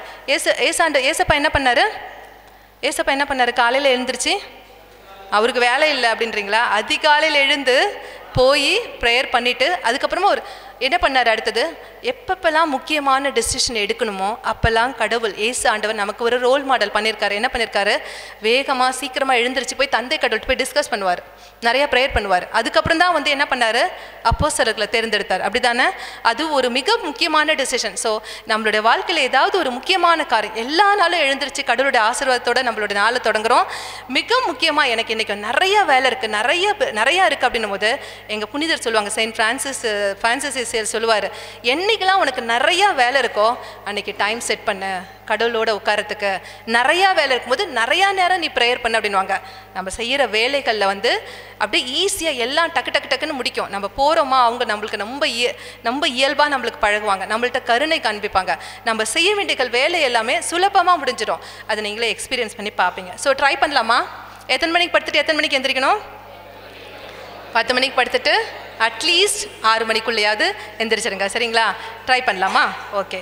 அடுத்தது வந்து ஸோ இதுதான் என்னுடைய ஃபிசிக்கல், அதாவது நம்மளோட உடல் நலத்தை பற்றி லைட்டாக சொல்லியிருக்கிறேன். அடுத்தது வந்து நம்மளுடைய மனம் என்பது ஒரு என்ன சொல்கிறாங்க? மனம் என்பது ஒரு எது வேணாலும் சொல்லிக்கோங்க, அதான் சொல்லிட்டாங்க கரெக்டாக. அப்படியே ஓடிக்கிட்டே இருக்கும். சரி, உங்களுக்கு மனசில் நீங்கள் டிஸ்டர்ப்டாக இருக்கீங்க, மனசில் எனக்கு கஷ்டமாக இருக்குது அப்படின்றது வந்து என்னென்னலாம் வரும்? என்னென்னலாம் உங்களுக்கு சென்ஸ் பண்ணுவீங்க? உங்களுக்கு என்னென்ன அறிகுறிகள் வரும்? டிஸ்ட்ராக்ஷன் ஆகிடுது, ஒரே டிப்ரெஷன், ஐயோ செம்மையா சூப்பர்டா எங்கேயோ இருக்கிறோம், என்னப்பா புரியல, கோவம் வரும், ஏதோ ஒரு ஸ்டைலாக சொல்கிறாங்க. அடுத்தது ஓவர் திங்கிங், வெரி குட். அப்புறம் மனசு சரியில்லை, மனசு நல்லா இல்லை, நம்ம வந்து சைக்கலாஜிக்கலாக நம்ம ஏதோ ஒரு ப்ராப்ளத்தை ஃபேஸ் பண்ணிட்டு இருக்கிறோம் அப்படின்றது வந்து என்னென்னலாம் தெரியும் வெளியில் நம்மளுக்கு? Anxiety, very good. படபடப்பாக இருக்கும், வெரி குட். அப்புறம் ஸ்ட்ரெஸ்ஸாக இருக்கிறோம், சொல்கிறோம் இல்லையா, ரொம்ப ஸ்ட்ரெஸ்ஸாக இருக்கு. சேடாக இருக்கும். சேடாக இருப்போம். Correct, very good. ரொம்ப நேரம் நம்ம யோசிச்சு கவலைப்பட்டு வாய்ஸ் கேட்டிங்களா? பாட்டு பாடுற வாய்ஸ் அதெல்லாம் அப்படியே பிடிச்சி வச்சுக்கோங்க அந்த வாய்ஸை. சரியா? சேடாக இருப்போம். ஸோ எல்லா ஆன்சருமே நீங்களே சொல்லிட்டீங்க. மனசளவில் நம்ம வந்து ப்ராப்ளத்தை ஃபேஸ் பண்ணிட்டு இருக்கிறோம்னா இது எல்லாமே நீங்கள் சொல்லிட்டீங்க. அப்படி தானே? கைத்தட்டிடலாமா? எல்லாருமே கரெக்டாக ஆன்சர் பண்ணிட்டீங்க. ஒன்று மட்டும் சொல்லாமல் விட்டுட்டீங்க. அதிகமாக சாப்பிட்டுட்டே இருப்போம். டிப்ரெஷனில் இருக்கிறவங்க அதிகமாக சாப்பிட்டே இருப்போம். நம்மளே அறியாமல் சாப்பிட்டுட்டே இருப்போம். என்னன்னே தெரியல, நான் சாப்பிட்டுட்டே இருக்கிறேன், எனக்கு ஓவராக பசி எடுக்குது அப்படின்னும். கிடையாது, உங்களுக்கு பசிலாம் இல்லை. எதையோ ஒரு ப்ராப்ளத்தை உங்களுக்குள்ளே நீங்கள் கண்டந்து வந்துகிட்டே இருக்கிறீங்க. நீங்கள் டிப்ரெஷனில் இருக்கிறீங்கன்னு அர்த்தம். அதிகமாக தூங்குதல், அதிகமாக உணவு உண்ணுதல் கூட டிப்ரெஷனோட ஒரு சைன். சரிங்களா? அதிகமாக கவலைப்படுறது அது போயிட்டே இருக்குது. ஆனால் நீங்கள் எல்லாரும் கடவுளுடைய பிள்ளைகள், ஆண்டவருடைய பாதத்தில் உட்காந்துருக்கிறாங்க. அவருடைய வார்த்தை என்னது நம்மளுக்கு? உங்களுடைய கவலைகளை எல்லாம் ஆண்டவரிடத்தில் ஒப்புவிடுங்கள், அவர் உங்களை குறித்து கவலைப்படுவராக இருக்கின்றார். ஆமாவா? இது ரொம்ப யோசிக்கவே எனக்கு ஆசையாக இருக்குது. என்னடா இது, கடவுள்கிட்ட கொடுங்கலாம் இல்லை, கடவுள்கிட்ட கொடுத்த பிறகு அவர் என்ன யோசிக்கிறாருன்னா, அவர் நம்மளுடைய கவலை அவர் எடுத்துகிட்டு அவர் கவலைப்பட ஆரம்பிச்சிட்டார். நல்லா இருக்குல்ல இது? இந்த டீல் நல்லா இருக்குது தானே? இந்தயா எல்லா கவலையும் உன்ட்ட ஒப்பு கொடுக்குறேன், நீ கவலைப்பட்டுக்கோ, எல்லாத்தையும் கவலைப்பட்டு என்னை பார்த்துக்கோ அப்படின்னு சொல்லிட்டு. இது நம்மளுடைய பைபிளில் தான் இருக்குது, யாக்கோபு எழுதிய திருமுகத்தில் இருக்குது. நீங்கள் உங்கள் கவலைகள் எல்லாம் ஆண்டவரிடம் ஒப்பு கொடுங்கள், அவர் உங்களை குறித்து கவலைப்படுகிறவராக இருக்கின்றார், உங்களை குறித்து அக்கறைப்படுகிறவராக இருக்கிறான்னு சொல்லிட்டு பழைய இதில். இப்போ புது இதில் வந்து உங்களை குறித்து கவலைப்படுகிறவராக இருக்கிறான்னு சொல்லிட்டு வருது. ஸோ அதை வந்து நம்ம கவலைப்படுவது வந்து இதுதான். ஓகே, இப்போ என்னதான் நடந்துட்டு இருக்கு அப்படின்னா, இந்த டீனேஜில் ஏன் எல்லாரும் உட்காந்து, ஏன் எல்லாரையும் விட்டுட்டு, வயசானவங்களாம் விட்டுட்டு உங்கள் மேலே மட்டும் இந்த அண்ணனுக்கு என்ன ஒரு லவ், என்ன ஒரு ஆசை, ஏன் உங்களை மட்டும் கூட்டிகிட்டு வந்து இங்கே வந்து இந்த 3 நாள் 4 நாளாக கஷ்டப்பட்டு பயங்கர எஃபர்ட் எடுத்து இவ்வளோ முயற்சி பண்ணிட்டு இருக்கிறாங்க? ஏன்? என்னப்பா? ஆண்டவருக்குள்ளே கொண்டு வரணும், பக்தியில் ஆண்டவருக்குள்ளே கொண்டு வரணும்னு சொல்லிட்டு. வெரி குட், சூப்பர், கைத்தட்டலாமா? ஆண்டவருக்குள்ள. அடுத்தது நாளைய சமுதாயம். அடுத்தது கற்றுக்கணும். ஏதாவது ஒன்று கற்றுக்கோங்க, கண்டிப்பாக ஏதாவது ஒன்று உங்களுக்கு பயனளிக்கும் அப்படின்னு சொல்லிட்டு அண்ணன் பயங்கரமாக முயற்சி எடுத்திருக்காங்க. இந்த பக்கம் என்னடா, இந்த பக்கம்லாம் ஆன்சரே வர மாட்டேது. பையன் மானத்தை காப்பாற்றுங்கய்யா. சொல்லுங்கள். இது வரைக்கும் ஃபாதர்ஸ்லாம் பேசிகிட்டே இருந்தாங்க, இந்த பசங்களையும் ஆன்சர் பண்ணிட்டு இருந்திருக்கோங்கன்னு நினைக்கிறேன். இப்போ என்னை விட்டுருக்காங்க, நீங்கள் எல்லோரும் ஆன்சர் பண்ணி என்னை காப்பாற்றுங்க. சரியா? சொல்லுங்கள். அடுத்தது எதுக்காக டீனேஜில் உங்களுக்கு இவ்வளோ கேர் பண்ணிக்கணும்? எதுக்காக கேர் பண்ணிக்கிறாங்க? இதுதான் பாருங்க, நான் சொல்லியிருக்கிறேன் பாருங்க, கஷ்டமான நம்மளுடைய வாழ்க்கையை வந்து இளமை பருவம். நம்மளுடைய வாழ்க்கையில் என்னென்ன பருவங்கள் இருக்குன்னா, குழந்தை பருவம் எல்லாருக்கும் ரொம்ப பிடிச்ச பருவம், குழந்தை பருவம். அடுத்தது இளமை பருவம், அடுத்தது முதிர் பருவம், இல்லைங்களா? இந்த இளமை பருவம் வந்து ரொம்ப ரொம்ப கஷ்டமான, அதே சமயத்தில் இஷ்டமான ஒரு பருவம். நீங்கள் குழந்தைங்க இல்லை, உங்களை யாரும் கொஞ்சம் மடியில் வச்சுட்டு கொஞ்சம் முடியுமா? உங்களை வாசாமி அப்படின்னு சொல்லிட்டு கொஞ்சம் முடியாது.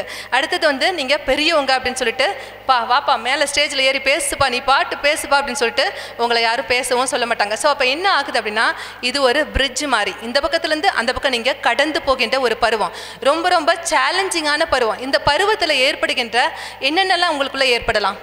நான் பாசிட்டிவாக சொல்லிடுறேன், இந்த பருவம் வந்து ஒரு மிக ஆற்றல் மிக்க பருவம். எதை வேணாலும் நீங்கள் சாதிக்கலாம், எவ்வளோ வேணாலும் ரிஸ்க் எடுக்கலாம். அடுத்தது அதுக்கு ஆப்போசிட்டாக என்னென்னலாம் நடக்கலாம் இந்த பருவத்தில்?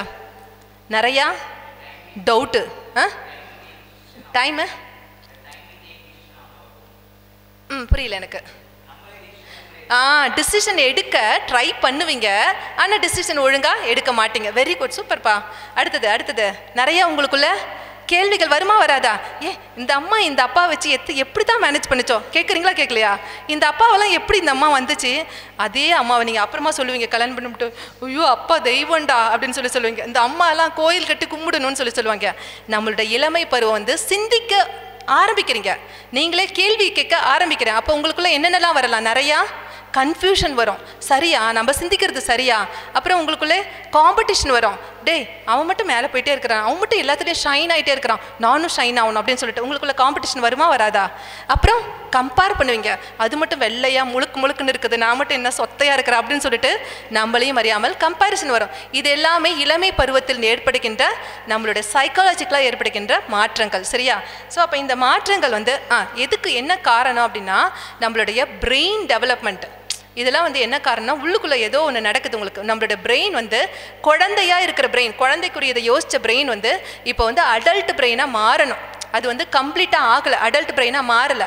என்ன ஆகுது அப்படின்னா அதோடைய ஒயிட் மேட்டர்னு சொல்லுவோம். அதாவது நம்மளுடைய டிசிஷன் மேக்கிங், நம்மளுடைய முடிவெடுக்கிற திறமை இருக்கிற அந்த கார்டெக்ஸோட ஒரு ஒயிட் மேட்டர் கனெக்ஷன் வரும். அந்த கனெக்ஷன் இப்போ தான் டெவலப் ஆகிட்டே இருக்குது. அதனால நீங்கள் என்ன பண்ணுறீங்கன்னா அவசரமாக முடிவெடுப்பீங்க. அவசரமாக முடிவெடுத்து அவசரமாக என்ன வரப்போகுது, நான் எடுக்கிற முடிவுனால என்னென்னலாம் கான்சிக்வன்ஸ், என்னென்னலாம் விளைவுகள் வரப்போகுதுன்றதை நம்ம யோசிக்கிறதுக்கு முன்னாடியே பட்டுன்னு முடிவு எடுக்கிறது. அதனால வருகின்ற விளைவுகள் தான் என்ன. எத்தனையோ பேர் வந்து நீட் எக்ஸாமில் தோத்துட்டா என்ன பண்ணுறாங்க, சூசைட் பண்ணிட்டாங்க. இப்போ லேட்டஸ்ட் நியூஸ் இல்லையா, நீட் எக்ஸாமில் தோத்துட்டேன்னு சொல்லிட்டு இது பண்ணிக்கிறாங்க. நீட் எக்ஸாம் இல்லைன்னா என்ன, வேற ஏதாவது இருக்கா இல்லையா, வாழ்க்கை அவ்வளோதானா? நீட் எக்ஸாம் எழுதி எம்பிபிஎஸ் படித்து முடிச்சாதான் வாழ்க்கையா? சொல்லுங்க, வாழ்க்கையில் இன்னும் எத்தனையோ வாய்ப்புகள் இருக்கா இல்லையா? ஸோ அதை நம்மளுக்கு டிசைட் பண்ண முடியாத ஒரு பருவம் தான் இந்த பருவம். ஸோ இப்போ டிசிஷன் எடுக்க முடியாது. டிசிஷன் எடுத்தாலும் அதனுடைய விளைவுகள் என்னன்னு தெரியாது. ஆனால் நம்ம எடுப்போம். நம்ம த்ரில்லிங்காக இருக்குது அப்படின்னு சொல்லிட்டு என்ன பண்ணுவோம், ட்ரை பண்ணி பார்ப்போம், எக்ஸ்ப்ளோர் பண்ணி பார்ப்போன்ற ஏஜும் அந்த பருவமும் இதுதான். சரிங்களா? ஸோ முடிவுகள் சரியாக நம்மளுக்கு ஆராய்ஞ்சு பார்க்க முடியல. அதே மாதிரியே நிறைய தடவை என்ன பண்ணுவோம், போய் பார்ப்போம், அந்த ரோட்டில் போய் பார்ப்போம் அப்படின்னு சொல்லிட்டு வண்டி எடுத்துகிட்டு வேகமாக போவோம், டேஷ் பண்ணிவிடுவோம், எங்கேயாச்சும் போய் ஆக்சிடென்ட் ஆகிடுவோம். இந்த ரோட்டில் போனால் இப்படி ஒரு ஆபத்து இருக்குது அப்படின்னு சொல்லிட்டு நம்ம படிக்க மாட்டேங்குது, நம்ம பிரெயின் படிக்க மாட்டேங்குது. அவ்வளோதான். நம்மளுடைய மூளை வந்து நம்ம செய்கிற தவறுகள்லேருந்து, நமக்கு நிகழ்ந்த தவறுகள்லேருந்து இது இந்த மேட்டு பண்ணக்கூடாது, இந்த வாழ்க்கைக்கு எனக்கு ஒரு பாடம் அப்படின்னு சொல்லிட்டு கற்றுக்கிற அளவுக்கு கூட நம்ம பிரெயின் டெவலப் ஆகலாம். அதுதான் இந்த டீனேஜனுடைய பிரெயினோட சங்கடம். சரியா? அடுத்தது வந்து என்னது, இன்னொரு ப்ராப்ளம் என்னாச்சு நம்ம பிரெயினுக்கு, ஹார்மோன் ப்ராப்ளம். படத்தில் எல்லாத்துலேயும் சொன்னாங்க, இந்த ஹார்மோனு என்ன இழுக்குது அப்படின்னு சொல்கிறாங்க, அப்படி தானே? ஸோ ஹார்மோன் அப்படின்றது வந்து நம்ம உடம்புல நடக்கிற ஒரு மாற்றங்கள். என்ன ஆகுது அப்படின்னா இந்த டீனேஜில் எங்கே நம்மளுக்கு ஈஸியாக ப்ளஷர், ஈஸியாக எங்கே எனக்கு சந்தோஷமாக இருக்கும். ஸோ அப்போ என்ன பார்க்குறோம், இப்போ நிறைய ஐட்டம் ரீல்ஸ் பார்க்குறோம், ஷார்ட்ஸ் பார்க்குறோம். எதுக்காக, டக்குன்னு ஒரு நிமிஷம் கிக்கின்னு சிரிச்சிட்டு போயிடுவோம் அப்படின்னு சொல்லிட்டு உடனே என்ன பார்க்குறோம், இன்னொரு ரீல்ஸ் பார்ப்போம், இன்னொரு ஷார்ட்ஸ் பார்ப்போம்னு சொல்லிட்டு அப்படியே பார்த்துக்கிட்டே இருக்கோம். எதில் நம்மளுக்கு ஈஸியாக இன்பம் கிடைக்கிறது அப்படின்றத நம்ம பிரெயின், நம்மளோட ஹார்மோன் வந்து தேடிக்கிட்டே இருக்குமா. அந்த ஹார்மோன் தான் டோப்பமின் அப்படின்னு சொல்லிட்டு அந்த ஹார்மோன். ஸோ இந்த ஹார்மோன்னால தான் நம்மளுக்கு வந்து அட்ராக்ஷன், அடுத்தவங்க மேலே அட்ராக்ஷன் வருது. அடுத்தது நிறையா மொபைல் யூஸ் பண்ணுறதுக்கு எதெல்லாம் ஈஸியாக எனக்கு இன்பம் தருதோ அதை தேடி போகிறது தான் இந்த ஹார்மோன் ப்ராப்ளம். ஸோ இது ரெண்டுமே நம்மளுடைய பிரெயினில் நடக்கிற மாற்றம். சரியா? ஸோ நம்ம வந்து சுவையான உணவு, ஒரு உணவு நல்ல சாப்பிட்டு அது டேஸ்ட்டாக இருக்குது, மறுபடியும் சாப்பிடுவோம்னு சொல்லிட்டு நம்மளை தூண்டி இழுக்கிறது. அதுக்கப்புறம் வந்துட்டு நம்மளுக்கு வந்து அந்த மாதிரி வந்து ஏற்கனவே நான் சொல்லிட்டேன் இல்லையா, சமூக வலைத்தளங்கள் இருக்கிற ஷார்ட்ஸு, ரீல்ஸு, வீடியோ கேம்ஸ் அப்படின்னு சொல்லிட்டு மறுபடியும் நம்மளை அடிக்ட் ஆகிறதுக்கு காரணம் மொபைலுக்கு அடிக்ட் ஆகிறதுக்கு, ட்ரிங்க்ஸுக்கு அடிக்ட் ஆகிறதுக்கு, ஸ்மோக்கிங்க்கு அடிக்ட் ஆகிறதுக்கு எல்லாத்துக்கும் காரணம் நம்மளுடைய மூளையில் சுரக்கிற அந்த ஹார்மோன் ப்ராப்ளம் தான். நம்மளுடைய மூளையோட டெவலப்மெண்ட் இன்னும் கம்ப்ளீட் ஆகலை, அதுதான் ப்ராப்ளம். சரிங்களா? இதுதான் நம்மளுடைய சயின்டிஃபிக்கலாக இதை தான் நம்ம சும்மா புரிஞ்சுக்கோங்க, இது என்ன நடக்குது நம்மளுடைய மூளையில், நம்மளோட உடம்புல என்ன நடக்குன்றதை வந்து புரிஞ்சுக்கிறதுக்காக. ஸோ நம்மளுடைய ஒரு நாளில் நம்மளுடைய தாட் ப்ராசஸ் பார்த்திங்கன்னா ஒரு நாளைக்கு வந்து 60,000 முதல் 1,00,000 வரை எண்ணங்கள் வந்து நம்மளுடைய மூளையை வந்து கடந்து செல்கின்றது. ஸோ அப்போ அதில் என்னென்ன நான் இன்னொரு டீட்டெயிலாக சொல்கிறேன் அதுக்கப்புறம். ஸோ இப்போ நம்ம வந்து மொபைல் அடிக்ஷன் வந்து பாருங்கள் என்ன சொல்கிறாங்க, நம்மளுக்கு எத்தனை விரல் இருக்குது, 10 விரல் இருக்குது. இப்போ இது வந்து மொபைல் வந்து என்னவாயிடுச்சு, 11வது விரல் ஆயிடுச்சு.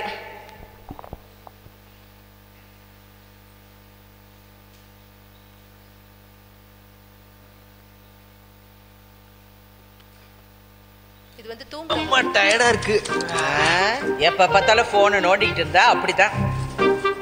உங்க பையன் என்ன பண்றான்? நோண்டிக்கிட்டு இருப்பான். எது? போனை. தூங்காம போனை நோண்டா டிப்ரெஷன்ல போயிடுவேன், கரோலையும் வரும். மொபைல் லைட் பட்டே கருப்பாயிட்டேன். இந்த மொபைல் கதிர்வீச்சுனால காக்காவே காணும். தூங்கும் போது எதுக்கு போனு, சாப்பிட போது எதுக்கு போனு, கக்கூசுக்கு எதுக்கு போனு, நைட்டு பூரா போனை நோண்டி அங்க வச்சா சூடு ஏறி குழந்தை பிறக்காது. டவுட். எதை காதல மாட்டினா அடுத்த வண்டி சத்தம் எப்படி கேட்கும்? அதெல்லாம் கேட்கும், உட்காருங்க. கேட்கும். இப்ப கூப்பிட்ட என்ன கேட்டுச்சா? கேட்டுச்சே. கூப்பிடவே இல்லை, எப்படிடா கேட்கும்? ஸோ பார்த்திங்களா என்னென்ன தொந்தரவு வரும் மொபைல் யூஸ் பண்ணுறதுனால, என்னென்ன தொந்தரவு வரும்னு பார்த்துக்கிட்டிங்களா? என்னென்ன வியாதி வருதுன்னு கரெக்டாக அவங்களே சொல்லிட்டாங்க. ஆக்சுவலாக அதுதான் எனக்கு ரொம்ப பிடிச்சிச்சு. ஆக்சுவலாக என்னென்னலாம் வருமா மொபைல் யூஸ் பண்ணுறதுனால? டார்க் சர்க்கிள்ஸு, அப்புறம் கவனம் சிதறும், நம்மளுடைய தூக்கம் கெடும். எத்தனை பேர் வந்து படுக்கும்போது நான் மொபைல் யூஸ் பண்ண மாட்டேன் அப்படின்னு எத்தனை பேர் சொல்லுங்கள்? நான் படுக்க போகிறதுக்கு முன்னாடி மொபைல் சுவிட்ச் ஆஃப் பண்ணிவிடுவேன், இல்லைனா சைலண்ட் மோடில் போட்டுருவேன், ஏன் பெட்டில் மொபைல் இருக்காது அப்படின்னு ஷோராக சொல்கிறவங்க எத்தனை பேர்? பரவாயில்ல, சூப்பர், வெரி குட். அப்போனா நீங்கள் நிஜமாலுமே உங்களோட லைஃப்பில் டிசிப்ளினாக இருக்கீங்கன்னு அர்த்தம். Very good. நிஜமாக நானே எனக்கு ரொம்ப பாராட்டின போல் இருக்குது. அதாவது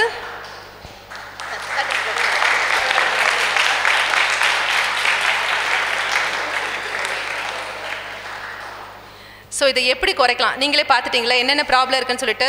அவங்களுக்கு வந்து டிஸ்ட்ராக்ஷன் இருக்கும், கவனம் இருக்காது, தூக்கம் கெட்டு போகும். தூக்கம் கெட்டு போகிறனால அடுத்த நாள் நீங்கள் உங்களுடைய படிப்பில் கான்சன்ட்ரேட் பண்ண மாட்டீங்க. உங்களுடைய வேலை செய்கிற இடத்துல உங்களுடைய ஃபுல் கான்ட்ரிபியூஷன் ஃபுல்லாக நீங்கள் வேலை செய்ய முடியாது. ஈவன் உறவுகளில் கூட சிக்கல் ஏற்படும் அப்படின்னு சொல்கிறாங்க மொபைல் ஃபோன்னால். இது ஒரு இப்போ வந்து ஒரு சமீபமாக நியூஸ் பேப்பரில் படித்தேன் நான். நிறையா பேர் வந்து டைவர்ஸ்க்கு அப்ளை பண்ணுறாங்க. கல்யாணம் ஆனால் 2 வருஷத்துக்குள்ளே டைவர்ஸ் அப்ளை பண்ணி கேஸ் பெண்டிங்கில் நிற்குதான். அந்த கேஸில் மிக முக்கியமான காரணம், டைவர்ஸ்க்கு மிக முக்கியமான காரணம் என்னவாக இருக்கும்? Mobile phone. அவ்வளோதான், சந்தேகம்லாம் இல்லை. அந்த காலத்தில் சந்தேகம் பிடிச்சாங்க அப்படி இப்படின்னு சொல்லிட்டு. இப்போ வெறுமனே சிம்பிளாக மொபைல் ஃபோன் வச்சு சண்டை போட்டு பெரிய ப்ராப்ளமாக ஆகிடுச்சு, டைவர்ஸ் ஆகிட்டு வந்துட்டு இருக்கிறாங்க. சரிங்களா? ஸோ அந்த அளவுக்கு நம்ம போயிடக்கூடாது. மொபைல் அடிக்ஷன் நம்மளுக்கு தேவையில்லை. அடிக்ஷன்னா என்ன அர்த்தம்? அடிக்ஷன் என்ன அர்த்தம்பா? அடிக்ட் ஆகிட்டோம். அடிக்ஷன்னா முடியவே முடியாது, அது இல்லாமல் இருக்கவே முடியாது. என்ன ஆகும் அது இல்லாமல் இருந்தால்? ட்ரிங்க்ஸ், ஆல்கஹால் குடித்தவங்க அதை நிறுத்துங்க அப்படின்னு சொல்லி சொன்னோன்னே என்ன ஆகும்? அடுத்த நாள் என்ன ஆவாங்க? கையெல்லாம் உதறும். அதே மாதிரி தான் இப்போ வந்து ஆல்கஹால்னாச்சும் ஐயோ குடிக்காரன் அப்படின்னு சொல்லிட்டு போயிடுவாங்க. இது என்ன வந்தது? Mobile addiction. யாருக்காவது தெரியுமா நீங்கள் மொபைல் அடிக்ஷன் ஆகிருக்கிறீங்க, அடிக்ட் ஆகிருக்கிறீங்கன்னு சொல்லிட்டு யாருக்காவது தெரியுமா? தெரியவே தெரியாது. சைலண்ட்டாக என்ன பண்ணியிருக்காங்க மோடி கவர்மெண்ட்டில், அவங்களுக்கு நீங்கள் அரசியல் பேசலாமான்னு தெரியல. நமக்கு தமிழகம் வந்து லைட்டாக பேசிக்கிறேன். என்னங்க சார்? ஒன்றும் இல்லை சார், இது சும்மா தமிழக இளைஞர்களை தான் வந்து டார்கெட் பண்ணியிருக்கிறாங்க. அப்படின்னா டிஜிட்டல் மினிமலிசம். ஒரு நாளைக்கு மொபைல் செக் பண்ணுற, மொபைல் பார்க்குற நேரம், டிவி பார்க்குற நேரம், சிஸ்டம் முன்னாடி உட்கார நேரம், இவ்வளோ தான் எனக்கு, இதுக்கு மேலே போகக்கூடாதுன்னு சொல்லிட்டு டைம் செட் பண்ணிக்கலாமா? இல்லை மணிக்கணக்கிலே பார்த்துட்டு இருப்போமா? டைம் செட் பண்ணிக்கணுன்றாங்க. அதுதான் நம்மளுடைய டிசிப்ளின், டிஜிட்டல் மினிமலிசம். அடுத்தது வந்து டிஜிட்டல் டீடாக்ஸ் அப்படின்னு சொல்லி சொல்கிறாங்க. என்ன அர்த்தம் அப்படின்னா, ஒரு நாளைக்கு ஃபுல்லாக நான் மொபைல் யூஸ் பண்ணவே மாட்டேன். அன்றைக்கி வந்து நான் எல்லாரோடையும் பேசுவேன், இல்லைனா புத்தகம் வாசிப்பேன், இல்லைனா பக்கத்தில் இருக்கிற போய் ஃப்ரெண்ட்ஸை போய் பார்க்கலாம், இல்லைனா பெரியவங்களை போய் அவங்கள்ட்ட பேசி கதை கேட்கலாம், இல்லை நம்ம ஏதாவது ஒரு கோயிலுக்கு போகலாம் அப்படின்னு சொல்லிட்டு ஒரு நாள் ஃபுல்லாக, ஒரு மாதத்துக்கு ஒரு நாள் ஃபுல்லாக மொபைல் எடுக்க மாட்டேன் அப்படின்னு சொல்லிட்டு எடுக்காமல் இருந்தோம்னா அது பேர் டிஜிட்டல் டீடாக்ஸ். சரிங்களா? ஸோ என்ன சொல்கிறாங்க அப்படின்னா, உங்களோட மொபைலில் நீங்கள் பார்க்குற வீடியோஸ், நீங்கள் பார்க்குற ப்ரோக்ராம்ஸ் உங்கள் பக்கத்தில் இருக்கிற அம்மாவும் அப்பாவும் பார்க்கலாம் அப்படின்னா அது ஓகே. இல்லை அம்மா பார்க்கக்கூடாது, எங்கள் அப்பா பார்த்துடக்கூடாது, என் ஃப்ரெண்ட்ஸு கூட பார்த்துடக்கூடாதுன்னு சொல்லிட்டு திரும்பி ஒரு மூலையில் உட்காந்து நம்ம பார்த்துட்டு இருந்தோம் அப்படின்னா, வெளியில் போய் ரோட்டில் தனியாக நின்று பார்த்துட்டு இருந்தோம் அப்படின்னா அது என்ன அர்த்தம்? அது நமக்கு தேவையில்லாத விஷயங்களை நம்ம பார்த்துட்ருக்குறோன்னு அர்த்தம். அப்படி தானே? அதனால தான் சொல்கிறாங்க, when everyone is around you, எல்லாரும் உங்களை சுற்றி இருக்கும்போது நீங்கள் எப்படி பிஹேவ் பண்ணுறீங்க, இப்போ எப்படி பிஹேவ் பண்ணுறீங்கன்றது அது உங்களுடைய பிஹேவியர். யாருமே இல்லை, யாரும் என்னை பார்க்கல, ஆனால் நான் ரூமில் தனியாக இருக்கேன், நானே தான் இருக்கேன், நான் தான் ராஜா அப்படின்னு இருக்கும்போது நீங்கள் உங்கள் மொபைலில் என்ன ப்ரோக்ராம் பார்க்குறீங்களோ அது உங்களோட கேரக்டர். அதுதான் உங்களோட கேரக்டர். நீங்கள் செக் பண்ணிக்கோங்க. நான் தனியாக இருக்கும்போது, யாரும் என்னை வாட்ச் பண்ணும்போது, பண்ணாமல் இருக்கும்போது நான் என்ன ப்ரோக்ராம் பார்க்குறேன் அப்படின்றது தான் உங்களோட கேரக்டரை ரிஃப்ளெக்ட் பண்ணோம். சரிங்களா? அடுத்தது அதனால் நீங்கள் யோசிச்சுக்கோங்க, நீங்களே யோசிச்சுக்கோங்க. அடுத்தது வந்து நம்மளுடைய ட்ரக் அடிக்ஷன். ட்ரக்னா என்னென்னலாம் வரும் ட்ரக்ஸில் ஏற்கனவே சொல்லிட்டீங்க. ஆல்கஹால் மட்டும் கிடையாது, ஆல்கஹாலோடு சேர்ந்து ஸ்மோக்கிங், பான்பராக், ஹான்ஸு, கூலிப்ஸு, கஞ்சா, இது எல்லாத்துமே இன்ஜெக்ஷன். இப்போ இன்ஜெக்ஷன் வேறு இருக்குது. மெடிக்கல் லைனில் இருக்கவங்க பசங்க, எங்கள் கூட வேலை செய்கிற பசங்க, நர்ஸ் பசங்க ட்ரக்ஸ் எடுத்துகிட்டு போகிறாங்க, தெரியாமல் கடத்திட்டு போகிறாங்க. எடுத்துகிட்டு போய் என்ன பண்ணுறாங்க? ட்ரக் அடிக்ட் ஆகுறாங்க. சரியா? என்ன இது அப்படின்னா பியர் ப்ரெஷர். பியர் ப்ரெஷர்னால் என்ன? உங்கள் கூட இருக்கிற உங்களுடைய ஃப்ரெண்ட்ஸு ஃபஸ்ட்டு சொல்லுவாங்க, ஏன் மச்சான் சும்மா ஒரு தடவை போடு, லைட்டாக போடு ஒரு கட்டிங் அப்படின்னு சொல்லுவீங்க. அப்புறம் என்ன ஆகும்? அதுக்கப்புறம் அப்படியே பழகிடுவீங்க, அடிமை ஆகிடுவீங்க. அதுக்கப்புறம் யாரும் நிற்க மாட்டாங்க. உங்கள் ஃப்ரெண்டு உங்களை கூப்பிட்டாங்கல்ல, ஃபஸ்ட்டு நாள் கூப்பிட்டாங்கல்ல, அந்த ஃப்ரெண்டு நீங்கள் தெருவில் விழுந்து கிடக்கும் போதோ, உங்கள் வாழ்க்கையில் நீங்கள் நொடிஞ்சு போய் விழுந்து கிடக்கும் போதோ இருக்க மாட்டாங்க. அது ஓகேவா? எதுக்கு நம்மளுக்கு அப்படிப்பட்ட ஃப்ரெண்ட்ஸ்? சொல்கிறாங்க உளவியல் ஆராய்ச்சியாளர்கள், உங்களோட ஃப்ரெண்ட்ஷிப்பை தேர்ந்தெடுக்கிறது கூட 21 வயசுக்கு பிறகு தான். 21 வயசு வரைக்கும் உங்களோட பிரெயின் தான் நல்லாவே வளரலையே, கம்ப்ளீட்டாக வளரலையே. அப்போ உங்களோட சாய்ஸ், உங்களோட டிசிஷன் தப்பாக இருக்கிறதுக்கு வாய்ப்பு இருக்குது. ஃப்ரெண்ட்ஸே 21 வயசு பிறகு தான் தேட சொல்கிறாங்க. அப்போ உங்களுக்கு லவ் பண்ணுறது அதெல்லாம் யோசிக்கணும் இல்லையா? ஆமாம் தானே? லவ் பண்ணுறது தப்பா ரைட்டா? தப்புன்ட்டாங்க, இங்கே டக்குன்னு சொல்லிட்டாப்ல. கரெக்டு. இந்த பாயிண்ட் சொன்னீங்களா? இந்த வயசில் உங்களால் டிசிஷன் மேக்கிங் கம்ப்ளீட்டாக எடுக்க முடியாத நேரத்தில் லவ் பண்ணுறது பெரிய கேள்விக்குரிய. அதுதான் இந்த நீதிமொழிகளில் சொல்கிறாங்க. நீதிமொழிகள் அதிகாரம் 21 இறைவசனம் 32 பைபிளில் வச்சுருக்கீங்களா? எடுக்கிறீங்களா?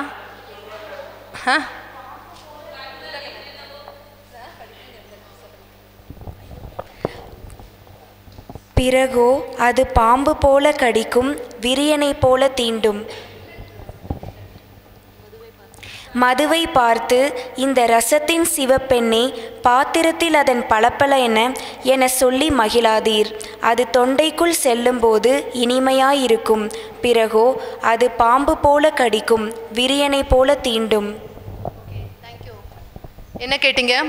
மது மட்டும் கிடையாது. நம்ம எதுக்கெல்லாம் அடிமையாக இருக்கிறோமோ அத்தனையும் பார்க்கும்போது ரொம்ப ஹாப்பியாக இருக்கும். அதுக்குள்ளே இறங்கும்போது அப்படின்னு தொண்டைக்குள்ளே இறங்கும்போது இதமாக இருக்கும். அதுக்கப்புறம் என்னவாகுது? உள்ளே உங்கள் வயிற்றுக்குள்ளே பாம்பு என்ன பண்ணும் உங்களுக்கு? விரியன் பாம்பு போல். பாம்பை பார்த்தா ஓடுறோம் இல்லையா? ஸோ அப்படி தான் எல்லா அடிக்ஷனும் அதே மாதிரி தான். சரிங்களா? அடுத்தது என்னென்ன வியாதிகள் வரலாம் அப்படின்னா, என்னென்ன வியாதிகள் வரும்? ஆல்கஹால் அதிகமாக குடித்தா நரம்பு தளர்ச்சி. அடுத்தது என்னப்பா? Sugar, liver problem. கரெக்டாக ஆல்கஹால் போய் எங்கே தெரியுமா அடிக்கும்? கணையத்தையும் கல்லீரலையும் அடிக்கும். லிவர் அடிக்கும். ஃபுல்லாக ஜாண்டிஸ் ஆகிடும். அடுத்தது என்னோட அனுபவத்தில் சிவான்னு சொல்லிட்டு அந்த பையன் பேர் 30 வயசு தான். வரும்போதே பயங்கர குடினா அவ்வளோ குடிச்சு லிவர் ஃபுல்லாகவே பாதிக்கப்பட்டு தான் வந்தாங்க. ஃபுல்லாக ஜாண்டிஸோடு தான் வந்தாப்புல. ஐசியூவில் தான் அட்மிஷன் பண்ணியிருந்தேன். போய் உட்காந்து இன்னும் ஒரு தடவை மட்டும் குடிச்சிடாதப்பா, இன்னொரு தடவை குடிச்சா அப்படின்னா போச்சு அப்படின்னா, சிஸ்டர் நான் ப்ராமிஸ் பண்ணுறேன் சிஸ்டர், என்னை இந்த ஒரு தடவை மட்டும் எப்படியாச்சும் சாமிகிட்ட சொல்லி காப்பாற்றிருங்க. ட்ரீட்மெண்ட்லாம் கொடுத்தோம், பக்காவாக கொடுத்தோம். நல்லா ஆகிட்டு போனாப்புல. வீட்டுக்கு போனாங்க. வீட்டுக்கு போயிட்டு கல்யாணம் ஆகி 2 குழந்தைங்களும் இருக்குது அந்த பையனுக்கு. வீட்டுக்கு போய் ஒரு 6 மாதம் நல்லா இருந்தாப்புல. 6 மாதத்துக்கு அப்புறம் மறுபடியும் வந்துச்சு சோதனை. அவங்களோட ஃப்ரெண்ட்ஸ் யாரோ வந்தாங்க, குடித்தாங்க, அதே நாளில் போயிட்டாங்க. அவ்வளோதான். ரொம்ப சேடாக இருந்துச்சு. டீச்சர், இத்தனைக்கும் டீச்சராக கவர்மெண்ட் பொசிஷனில் வேலை செய்கிற அந்த பையன் வரும்போதே பயங்கர இதாக இருந்தாப்புல. நிறையா கவுன்சிலிங், நிறையா ப்ரேயர்லாம் பண்ணி நல்லா ஆகிட்டு நல்ல தெம்பாக தான் போனாப்புல. அதுக்கப்புறம் ஒரு தடவை அவ்வளோதான். ஒரு தடவை கடவுள் நம்மளுக்கு வாய்ப்பு கொடுக்குறாரு வெளியில் வரத்துக்கு. அவர் நம்மளை காப்பாற்றுறாரு. அதுக்கப்புறமும் மறுபடியும் நம்ம விழுவோம் அப்படின்னு சொல்லிட்டு வேணும்னே போய் விழுந்தோம்னா கடவுளே நம்மளை காப்பாற்ற முடியாது இல்லைங்களா? அது இந்த இடத்துல நான் உங்களுக்கு சொல்ல விரும்புகிறேன். ரொம்ப கஷ்டமாக இருந்துச்சு. அந்த பையன் கடைசி நேரத்தில் அப்படியே அந்த உயிருக்காக போராட்டும் போது மறுபடியும் 2வது தடவை அட்மிஷன் ஆன போது எங்களால் ஒன்றுமே பண்ண முடியல. அப்படியே கண்ணில் உயிரை கட்டியாக பிடிச்சிக்கிட்டு, சிஸ்டர் என் குடும்பம் என் பிள்ளைங்க எல்லாத்தையும் விட்டுட்டு போகிறேன் சிஸ்டர், கஷ்டமாக என்னால் முடியல சிஸ்டர் அப்படின்னு கண்ணீரோடு அழுவும் போது எதுவுமே பண்ண முடியல. அவ்வளோதான். லாஸ்ட் ஸ்டேஜில் வந்தாங்க மறுபடியும் குடிக்கும் போது. ஸோ அதனால் அப்படிப்பட்ட ஒரு உடலுக்கு தீங்கு விளைவிக்கிறது தான் இந்த ஆல்கஹால். சரிங்களா?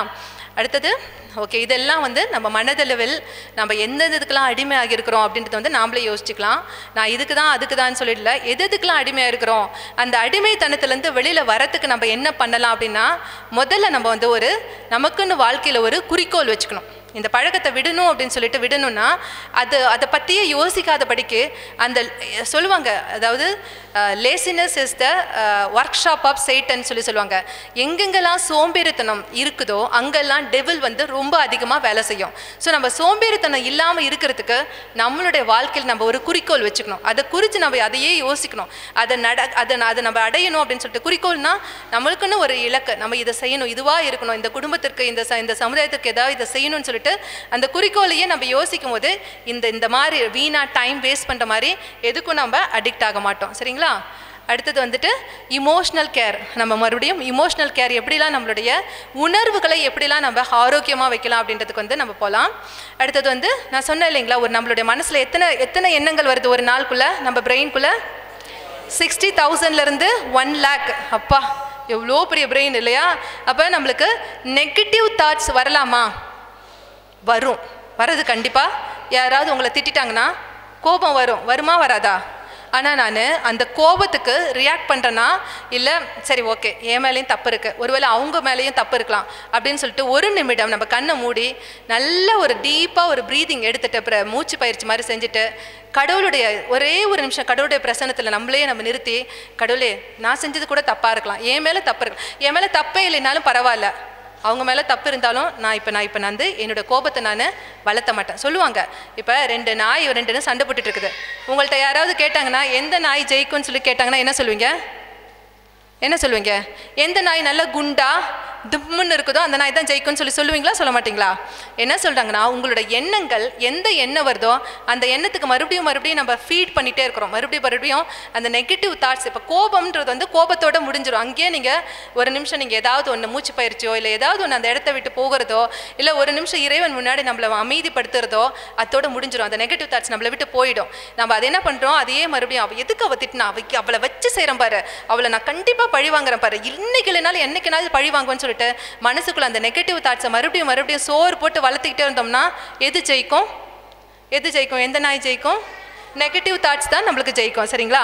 ஸோ அந்த எதிர்மறையான எண்ணங்களை வந்து நம்ம வருவது நார்மல், ஆனால் அதுக்கே நம்ம அதுக்கு முக்கியத்துவம் கொடுத்துக்கிட்டே இருக்கக்கூடாது. அதுக்கு பதிலாக நம்ம பாசிட்டிவ் வைப்ரேஷன் இல்லைன்னா நேர்மறையான எண்ணங்கள், இதை தான் நம்ம கடவுளுடைய பிரசன்னத்தில் உட்காரும்போது அவருடைய அருளால் நம்மளுக்கு அந்த நேர்மறையான எண்ணங்கள் நமக்குள்ளே வந்துகிட்டே இருக்கும். அந்த எதுக்கு கடவுளுடைய பிரசன்னத்தில் ஒரே நிமிஷத்தில் ஒப்புரவு அருட்சாதனம் சொன்னாங்க.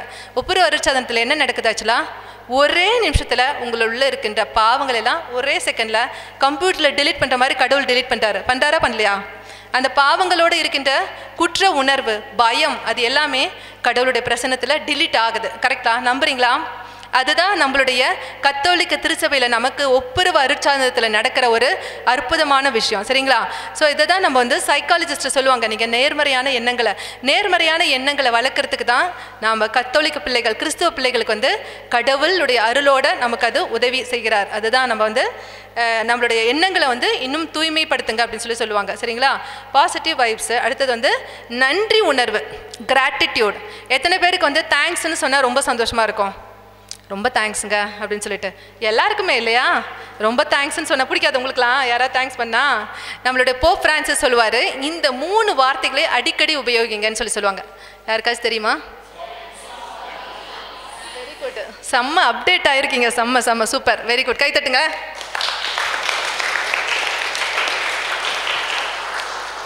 போப் வந்து நிறைய தியாலஜிலாம் பேசல. நம்மளுடைய போப் பிரான்சிஸ் வந்து ஒரு வித்தியாசமான மனிதர், மேன் ஆஃப் தி இயர்னு சொல்லிட்டு அவருக்கு அவார்ட்லாம் கொடுக்குறாங்க.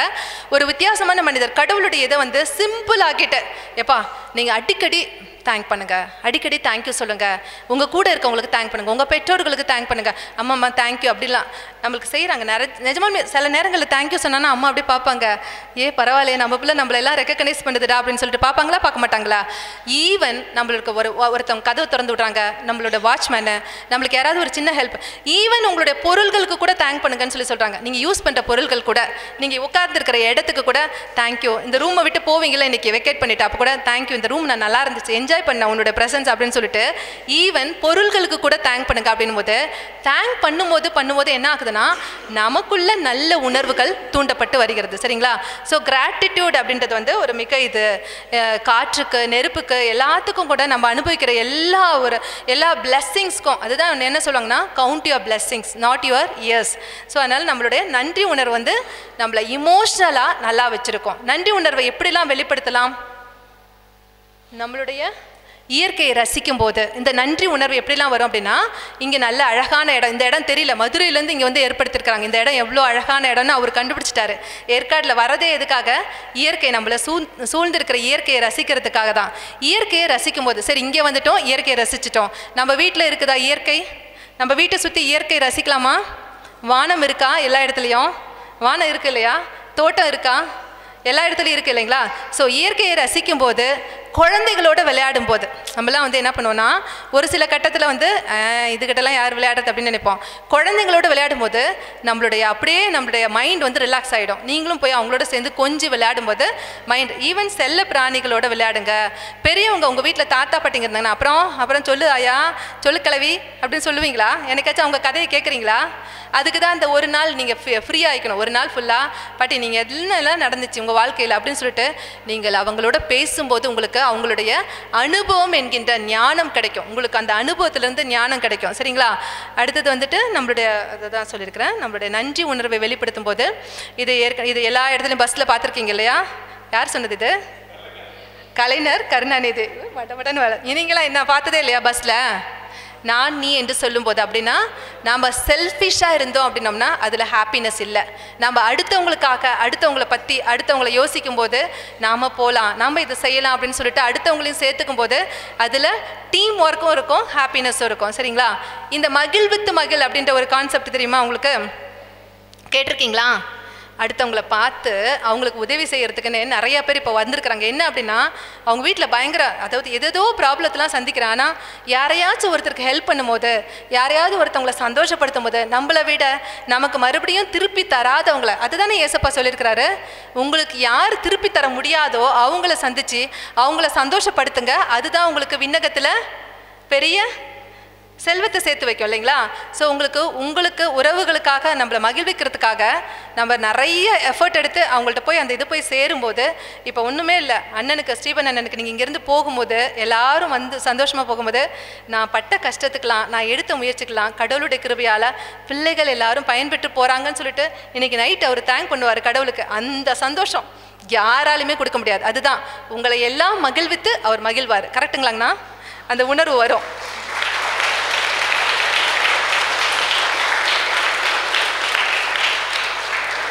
ஒவ்வொரு தியானமும் இந்த மாதிரி ஒவ்வொரு நிகழ்வும் அரேஞ்ச் பண்ணும்போது ஆல்மோஸ்ட் 1 month 6 months அரேஞ்ச் பண்ணியிருப்பார்னு நினைக்கிறேன். ஏன்னா 6 மாதத்துக்கு முன்னாடி இதை பற்றி என்கிட்ட கேட்டார். இதை பற்றி அவர் வந்து நிறைய பேர்த்திட்ட பேசியிருப்பார், இதுக்காக தேவையான பொருளுதவிகளை தேடியிருப்பார்.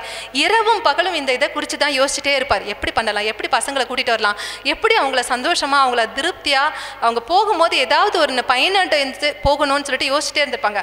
அந்த முயற்சிகள் எல்லாம் நம்மளுக்கு இன்றைக்கி நைட் அவருக்கு சந்தோஷம் தரும். அது மாதிரி தான் நாம் அடுத்தவங்களுக்கு போயிட்டு முடியாதவங்களுக்கு வயோதிகர்களை சந்திக்கும் போது, நோயாளிகளை சந்திக்கும் போது, நம்மளை விட வசதி கம்மியாக இருக்கவங்களை சந்திக்கும் போது, வீட்டில் தனிமையாக இருக்கிறவங்கள, தாத்தா பாட்டி ஒன்றா இருக்க சிங்கிள் பேரண்ட்டாக இருக்கிறவங்க, ரொம்ப நாளாக படுத்த படுக்கையாக இருக்கிறவங்க, வியாதியோடு இருக்கவங்கள, இவங்களெல்லாம் சந்திக்கிறதுக்கு நான் ஹாஸ்பிட்டலில் இருந்தாலும் எவ்வளோ பிஸியாக இருந்தாலும் புதன்கிழமை சாயந்தரம் ஆனால் டைம் செட் பண்ணிவிடுவேன்.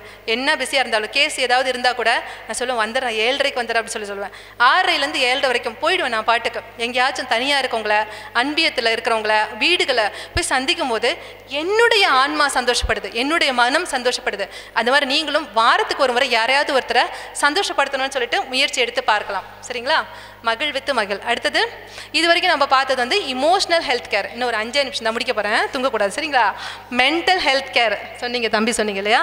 மென்டல் ஹெல்த் கேர் அப்படின்னா மைண்ட் அளவில் நம்ம எப்படி நம்மளையே உறுதியாக ஸ்ட்ராங்காக, மைண்டில் அவங்க ரொம்ப ஸ்ட்ராங்ப்பா, ரொம்ப மெச்சோர்டுப்பா அப்படின்னு சொல்கிறோமா சொல்லியா? உங்களை பார்த்து சொல்லணுன்னு ஆசைப்படுவீங்களா? அந்த பொண்ணு மைண்டில் ரொம்ப ஸ்ட்ராங் அப்படின்னு சொல்லிட்டு, அதுதான் மெச்சூரிட்டி. இல்லைன்னா மைண்ட் அளவில் நம்ம ரொம்ப வலிமையோடு இருக்கோம் அப்படின்னு சொல்லிட்டு. ஸோ என்ன பண்ணலாம் அப்படின்னு சொல்கிறாங்கன்னா, நம்ம ஒரு நாளை தொடங்குறதுக்கு முன்னாடி இங்கே உங்களுக்கு இன்றைக்கி பிளான் பண்ணிட்டாங்க, இன்றைக்கி தான் டைம் டேபிள், இதை நீங்கள் ஃபாலோ பண்ணிவிட்டு ஈஸியாக போய்டும் உங்களுக்கு. ஆனால் நீங்கள் உங்கள் வீட்டில் இருக்கும்போது எதுக்காக சீக்கிரமாக காலையில் எழுந்திரிக்கிறோம் தெரியுங்களா? காலையில் எழுந்திரிச்சா என்ன பண்ணுறதுன்னு தெரியாமல் பல பேர் முழிப்பாங்க. என்ன பண்ணுறது, நான் பேசாமல் டிவியை பார்ப்போமா அப்படின்னு யோசிப்போம். கிடையாது. காலையில் எழுந்திரிச்சோடனே ஃபர்ஸ்ட் 1 hour கடவுளுக்கு கொடுக்க போகிறோம். அந்த 1 hourல கடவுளுடைய பிரசன்னத்தை, கடவுளுடைய அருளை பெற்றுக்கொள்வதோடு இந்த மாதிரி பிளான் பண்ணுறதுக்கும் கற்றுக்கணும். சொல்லுவாங்க, நீங்கள் வந்து வடிவேல் ஜோக்கு இல்லையா, என்ன சொல்லுவாங்க, எதை பண்ணாலும் பிளான் பண்ணி பண்ணணும்.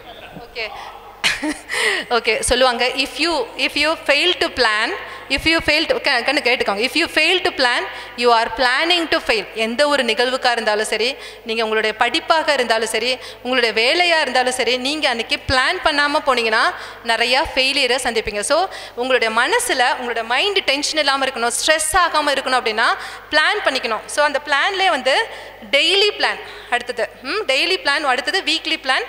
அது இல்லாமல் உங்களுக்கு ஒரு கோல், கடைசியாக நான் இதுவாக ஆக போகிறேன், நான் இப்படி ஆகும்போது எனக்கு ஒரு கோல்னா நான் ஒரு சிஸ்டர் ஆகணும், அந்த சிஸ்டர் ஆன பிறகு இத்தனை பேருக்கு நான் கடவுளுடைய நற்செய்தியை கொண்டு போகணும். இதெல்லாம் நான் சின்ன பிள்ளையில யோசிச்சிட்டே இருப்பேன், ட்ரீம் அடிப்பேன் நிறையா தடவை, கடவுளுடைய நற்செய்தியை கொண்டு போகணும். நிச்சயமாக நான் டாக்டராக போகணும்னு நினைக்கல, சிஸ்டராக போகணும்னு நினச்சேன். கண்டிப்பாக சிஸ்டராக போகணும், கடவுளுடைய மக்களுக்கு போய் நற்செய்தியை கொண்டு போகணும்னு சொல்லிட்டு. அந்த மாதிரி நீங்களும் ஒவ்வொரு நாளும் உங்களுடைய இலக்கு, உங்களுடைய கோலை வந்து மறுபடியும் நினைக்கணும், காலையில் நினைக்கணும் நான் இதுவாக போகுது. அப்போ என்ன ஆகும்னா நம்மளுக்கு வாய்ப்புகள் தானாக திறக்கும், கடவுளுடைய அருள் தானாக பிறக்கும், கதவுகள் கதவுகள் திறக்கப்படும். சரிங்களா? அதனால நம்மளுக்கு வந்து குறிக்கோள் கண்டிப்பாக இருக்கணும். உங்களுக்கு ஒரு கோல் இருக்கணும். நான் என்னவா ஆக போகிறேன்னு சொல்லிட்டு உங்களுக்கு ஒரு கோல் இருக்கணும். அந்த கோலுக்கு வந்து ஷார்ட் டேர்ம் பிளான், அடுத்தது லாங் டேர்ம் அப்படின்னு சொல்லிட்டு இன்றைக்கி என்ன செய்ய போகிறேன், அடுத்த 6 மாதத்துக்குள்ளே என்ன செய்ய போகிறேன்னு சொல்லிட்டு நீங்கள் பிளான் செட் பண்ணிக்க, அதுக்கு டைமும் செட் பண்ணிக்கணும். அப்போ நீங்கள் இன்றைக்கி நான் செய்ய வேண்டிய வேலைக்கெல்லாம் டு டூ லிஸ்ட்டுன்னு சொல்லிட்டு நம்ம மொபைல் ஆப்பில் இருக்குது, அப்படி இல்லையா? மொபைல் ஆப்பில் நோண்ட வேணாம்னு சொல்லிட்டு அப்புறம் ஏன் மொபைல் ஆப்பில் சொல்கிறீங்க தெரியுங்களா? காலையில் எழுந்திரிச்சோன்னே ஒரு சின்ன பேப்பரில் இன்றைக்கி யாருக்கெல்லாம் என்ன வேலை செய்யணும், யாரெல்லாம் நான் சந்திக்கணும், யாருக்கெல்லாம் நான் உதவி செய்ய போகிறேன், எதையாவது நான் வாங்கின பொருளை திருப்பி கொடுக்கணுமா அப்படின்னு சொல்லிட்டு எழுதி வச்சுக்கோ. நீங்களும் அதை ஃபாலோ பண்ணுங்கள். எழுதி முடிச்சுட்டு நைட்டு படுக்க போகிறதுக்கு முன்னாடி இதெல்லாம் செஞ்சுட்டேன்னு சொல்லிட்டு அப்படியே நானே என்னையே அப்ரிஷியேட் பண்ணிக்கணும். அப்போ தான் வந்து நம்மளுக்கு அடுத்த நாள் அதை செய்கிறதுக்கு ஒரு மோட்டிவேஷனாக இருக்கும். சரிங்களா? ஸோ பிளான் பண்ணி செய்வீங்களா? ஒரு நாள் டெய்லியுமே நீங்கள் காலையில் எழுந்த உடனே இந்த வேலைகளெல்லாம் நான் பெண்டிங்கில் வச்சுருக்கேன். ஈவன் உங்களோட ரூம் க்ளீன் பண்ணுறது கூட வேலையில் எழுதி வச்சுக்கணும். இன்றைக்கி நான் என் ரூமை க்ளீன் பண்ணிடணும், இன்றைக்கி நான் துணி துவைச்சு போட்டுடணும் அப்படின்னு சொல்லிட்டு உங்களுடைய டு டூ லிஸ்ட்டில் வந்து வச்சுக்கணும். சரிங்களா? ஸோ அடுத்தது எது செஞ்சாலும் ஒரு லவ்வோடு செய்யணும். என்ன அப்படின்னா அர்த்தம், படிக்கிறதா இருந்தால் நல்லா படிக்கணும், சூப்பராக படிக்கணும். நான் இனிமேட்டு எனக்கு ஒரு சான்ஸ் கிடைக்குமா, நான் போய் இன்னொரு தடவை 12th படிக்க முடியுமா, நீங்கள் யாராச்சும் போயிட்டு காலேஜ் படிக்க முடியுமா மறுபடியும்? இல்லைங்களா? ஸோ உங்களுடைய நாட்களை ஒரே ஒரு சான்ஸ் தான். அதை வந்து அன்போட முழு ஈடுபாட்டோடு செய்யணும். வேலையில் செய்யும்போது நீங்கள் முழு ஈடுபாட்டோடு செய்யும்போது என்ன ஆகும், அங்கே இருக்கவங்களாம் எல்லாருமே உங்களை பாராட்டுவாங்க. எல்லாருக்குமே நீங்கள் வந்து ஒரு ஐயோ நல்ல சூப்பராக செய்வார், அவரை மாதிரி ஒரு உண்மையான நேர்மையான கமிட்டடாக யாரும் இருக்க மாட்டாங்கன்னு சொல்லிட்டு உங்களை பாராட்டுவாங்க. ஸோ எதை செஞ்சாலும் ஒரு அன்போட முழு ஈடுபாட்டோட செய்யுங்க. அடுத்தது, நம்ம வாழ்க்கையில் சிக்கல் வருமா வராதா, பிரச்சனை வருமா வராதா? அப்போ நம்மளுக்கு உதவி கேட்கலாமா? யூஸ்வலாக உங்களுக்கு ஏதாவது பிரச்சனைன்னு யார்கிட்ட போய் பேசுவீங்க? ஒன்று நீங்கள் டிப்ரெஷனில் போயிடுவீங்க, யார்கிட்டையும் சொல்லவே மாட்டீங்க. முக்கால்வாசி இந்த பிள்ளைங்க டீனேஜில் உங்கள் ஏஜில் என்ன பிரச்சனை வரும்? டிமோட்டிவேஷன் ஆயிடுறீங்களா? அடுத்தது காமனாக லோன்லியா. எதுக்காக லோன்லியாக போகிறீங்க? Love affair. கரெக்டாக சொல்லிட்டேங்க. கரெக்டாக ஏதோ ஒரு பொண்ணை பார்த்தோன்னே பிடிக்கும், அட்ராக்ஷன் ஆகும், பேசுவீங்க. ஆனால் வந்து அதை நம்ம சொல்கிறதா மெல்றதா அந்த பிளேட்டை அப்படின்னு சொல்லிட்டு இது உங்களுக்குள்ளே ப்ராசஸ் மாதிரி போயிட்டே இருக்கும்.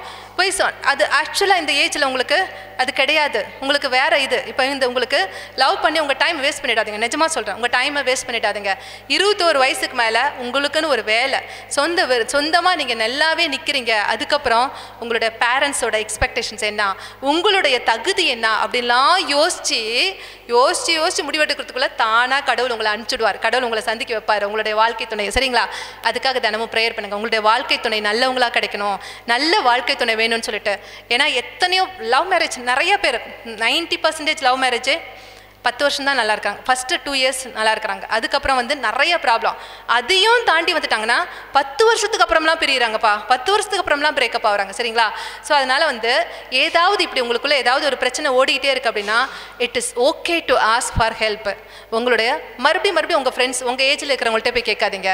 உங்களுக்குன்னு நம்பிக்கைக்குரிய முதல் நம்பிக்கைக்குரியவங்க யார்? உங்களுடைய நம்பிக்கைக்குரியவங்க உங்களுடைய ஜீசஸ். கண்டிப்பாக கடவுள்கிட்ட சொல்லணும் இந்த பிரச்சனையை, சாமி எனக்கு இந்த மாதிரி பிரச்சனை போயிட்டே இருக்குது, எனக்குள்ளே டிஸ்டர்பன்ஸ் போயிட்டே இருக்குது. நல்ல பையன்டா, வெரி குட். அடுத்தது பேரண்ட்ஸ். யாரோ சொன்னீங்க இல்லையா? பேரண்ட்ஸ்கிட்ட சொல்ல முடியாது, அவங்க எங்களை புரிஞ்சுக்க மாட்டாங்க அப்படின்னு சொல்லக்கூடாது. சரிங்களா? பேரண்ட்ஸ் கண்டிப்பாக 100% நீங்கள் நல்லா இருக்கணும்னு விரும்புகிறவங்க, 100%. அதில் ஒரு கலப்பிடமும் கிடையாது, ஒரு டவுட்டும் கிடையாது. நீங்கள் நல்லா இருக்கணுன்றதுக்காகத்தான் அவங்க வாழ்க்கையவே சாக்ரிஃபைஸ் பண்ணுறாங்க. கரெக்டுங்களா? நீங்கள் வளரணுன்றதுக்காக தான் அவங்க வாழ்க்கையை சாக்ரிஃபைஸ் பண்ணுறாங்க. அதனால் உங்கள் பேரண்ட்ஸ்கிட்ட சொல்லலாம். நீங்கள் பல பேர் என்ன நினைக்கிறாங்கன்னா, உங்கள் பேரண்ட்ஸ்லாம் படிக்காதவங்க, எனக்கு இப்போ உங்களுக்கெல்லாம் மொபைல்லாம் தெரியுதுல்ல, கம்ப்யூட்டர்லாம் தெரியுதா, அப்போ நீங்கள் என்ன பண்ணிக்கிறீங்க? எங்கள் அம்மாவுக்கு ஒன்றுமே தெரியாது, எங்கள் அப்பாவுக்கு ஒன்றுமே தெரியாது. கிடையாது, அவங்களுக்கு மொபைல் மட்டும் தான் தெரியாது, அவங்களுக்கு கம்ப்யூட்டர் மட்டும் தான் ஆப்ரேட் பண்ண தெரியாது. அவங்களுடைய வாழ்க்கை அனுபவம் அதிகமாக இருக்குது, அவங்க உங்களுக்கு ஹெல்ப் பண்ண முடியுமா முடியாதா? சரி, அப்படியே உங்கள் பேரண்ட்ஸ்கிட்ட சொன்னால் அவங்க ரொம்ப அப்செட் ஆகிடுவாங்க, அடிச்சிடுவாங்க, கோவப்பட்டுருவாங்க அப்படின்னு சொன்னால் அடுத்தது யார்? உங்களுக்கு நல்ல ஆசிரியர்கள். ஃப்ரெண்ட்ஸை விட ஃப்ரெண்ட்ஸு கூட ஏன் ஷேர் பண்ணக்கூடாது அப்படின்னு சொல்கிறேன்னா, ஃப்ரெண்ட்ஸை வந்து 3ஆவதா 4ஆவதா வச்சுக்கோங்க. ஏன்னா அவங்களும் உங்களை மாதிரி ஏஜ்ப்பா, அவங்களுக்கும் டிசிஷன் மேக்கிங் கம்மி தான்.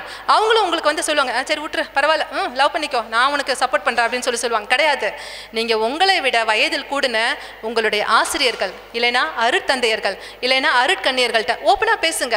அவங்க உங்களுக்கு தேர்ட் பர்சனாக நிற்பாங்க. தேர்ட் பர்சனாக நின்று உங்களை ஜட்ஜ் பண்ணாமல் உங்களுக்கு ஒரு கைடன்ஸ் கொடுப்பாங்க. அட்லீஸ்ட் நீங்கள் அவங்கள்ட்ட பேசும்போது உங்களுக்குள்ளே தெளிவாயிடுவீங்க.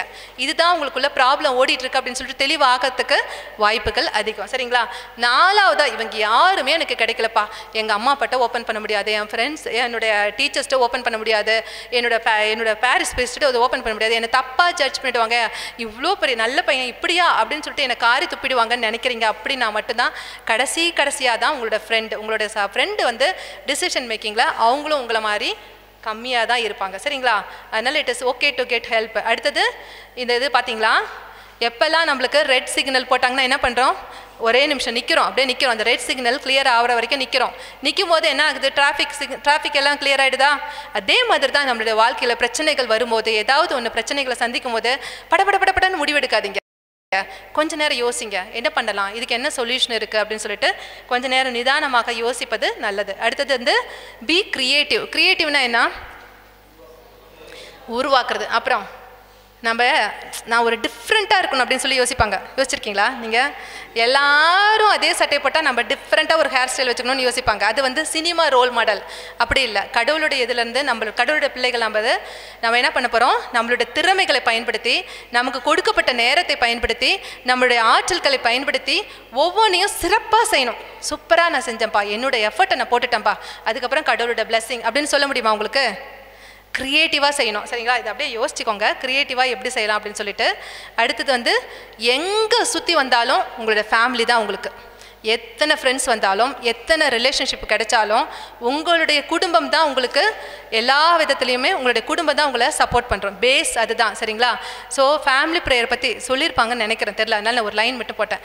கண்டிப்பாக இப்போ தெரியல, நாங்களாம் சின்ன பிள்ளையாக இருந்தபோது ஃபேமிலி ப்ரேயர் வந்து கண்டிப்பாக இருக்கணும். முட்டி போடுவோம், ஃபேமிலி ப்ரேயருக்கு வரல, சாயந்தரமாக ப்ரேயர் வரல அப்படின்னா என்ன பண்ணுவோம், எங்கேயா சுற்றிட்டு இருந்தோம்னு வச்சுக்கோங்க, விளையாட்டில் எங்கேயா சுற்றிட்டு இருந்தோம்னா வந்து முட்டி போடணும். நைட் சாப்பாடு கிடையாது அன்றைக்கலாம்.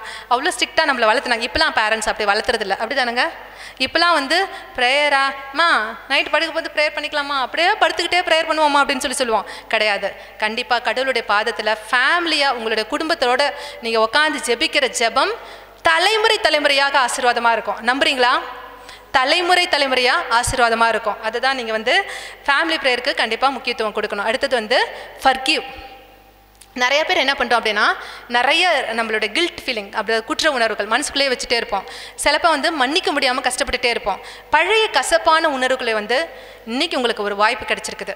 ஒவ்வொரு அருட்சாதனத்தில் மன்னிக்கிறதுக்கு கடவுள் வாய்ப்பு கொடுத்துருக்காரு, அருளை கொடுத்துருக்காரு. மன்னிக்கிறது வந்து சாதாரண விஷயம் கிடையாது. நான் இன்றைக்கி நினச்சேன்னா மன்னிச்சிடலாம் அப்படின்னு சொல்லிட்டு நீங்கள் சொல்லுவீங்க, கிடையாது. அந்த மன்னிக்கிறதுக்கே கடவுள் தான் அருளை தரணும் உங்களுக்கு. Gift, grace of God. மன்னிக்கிறது, ஃபர்கிவ்னஸ் அப்படின்றது வந்து கிரேஸ் ஆஃப் காட்.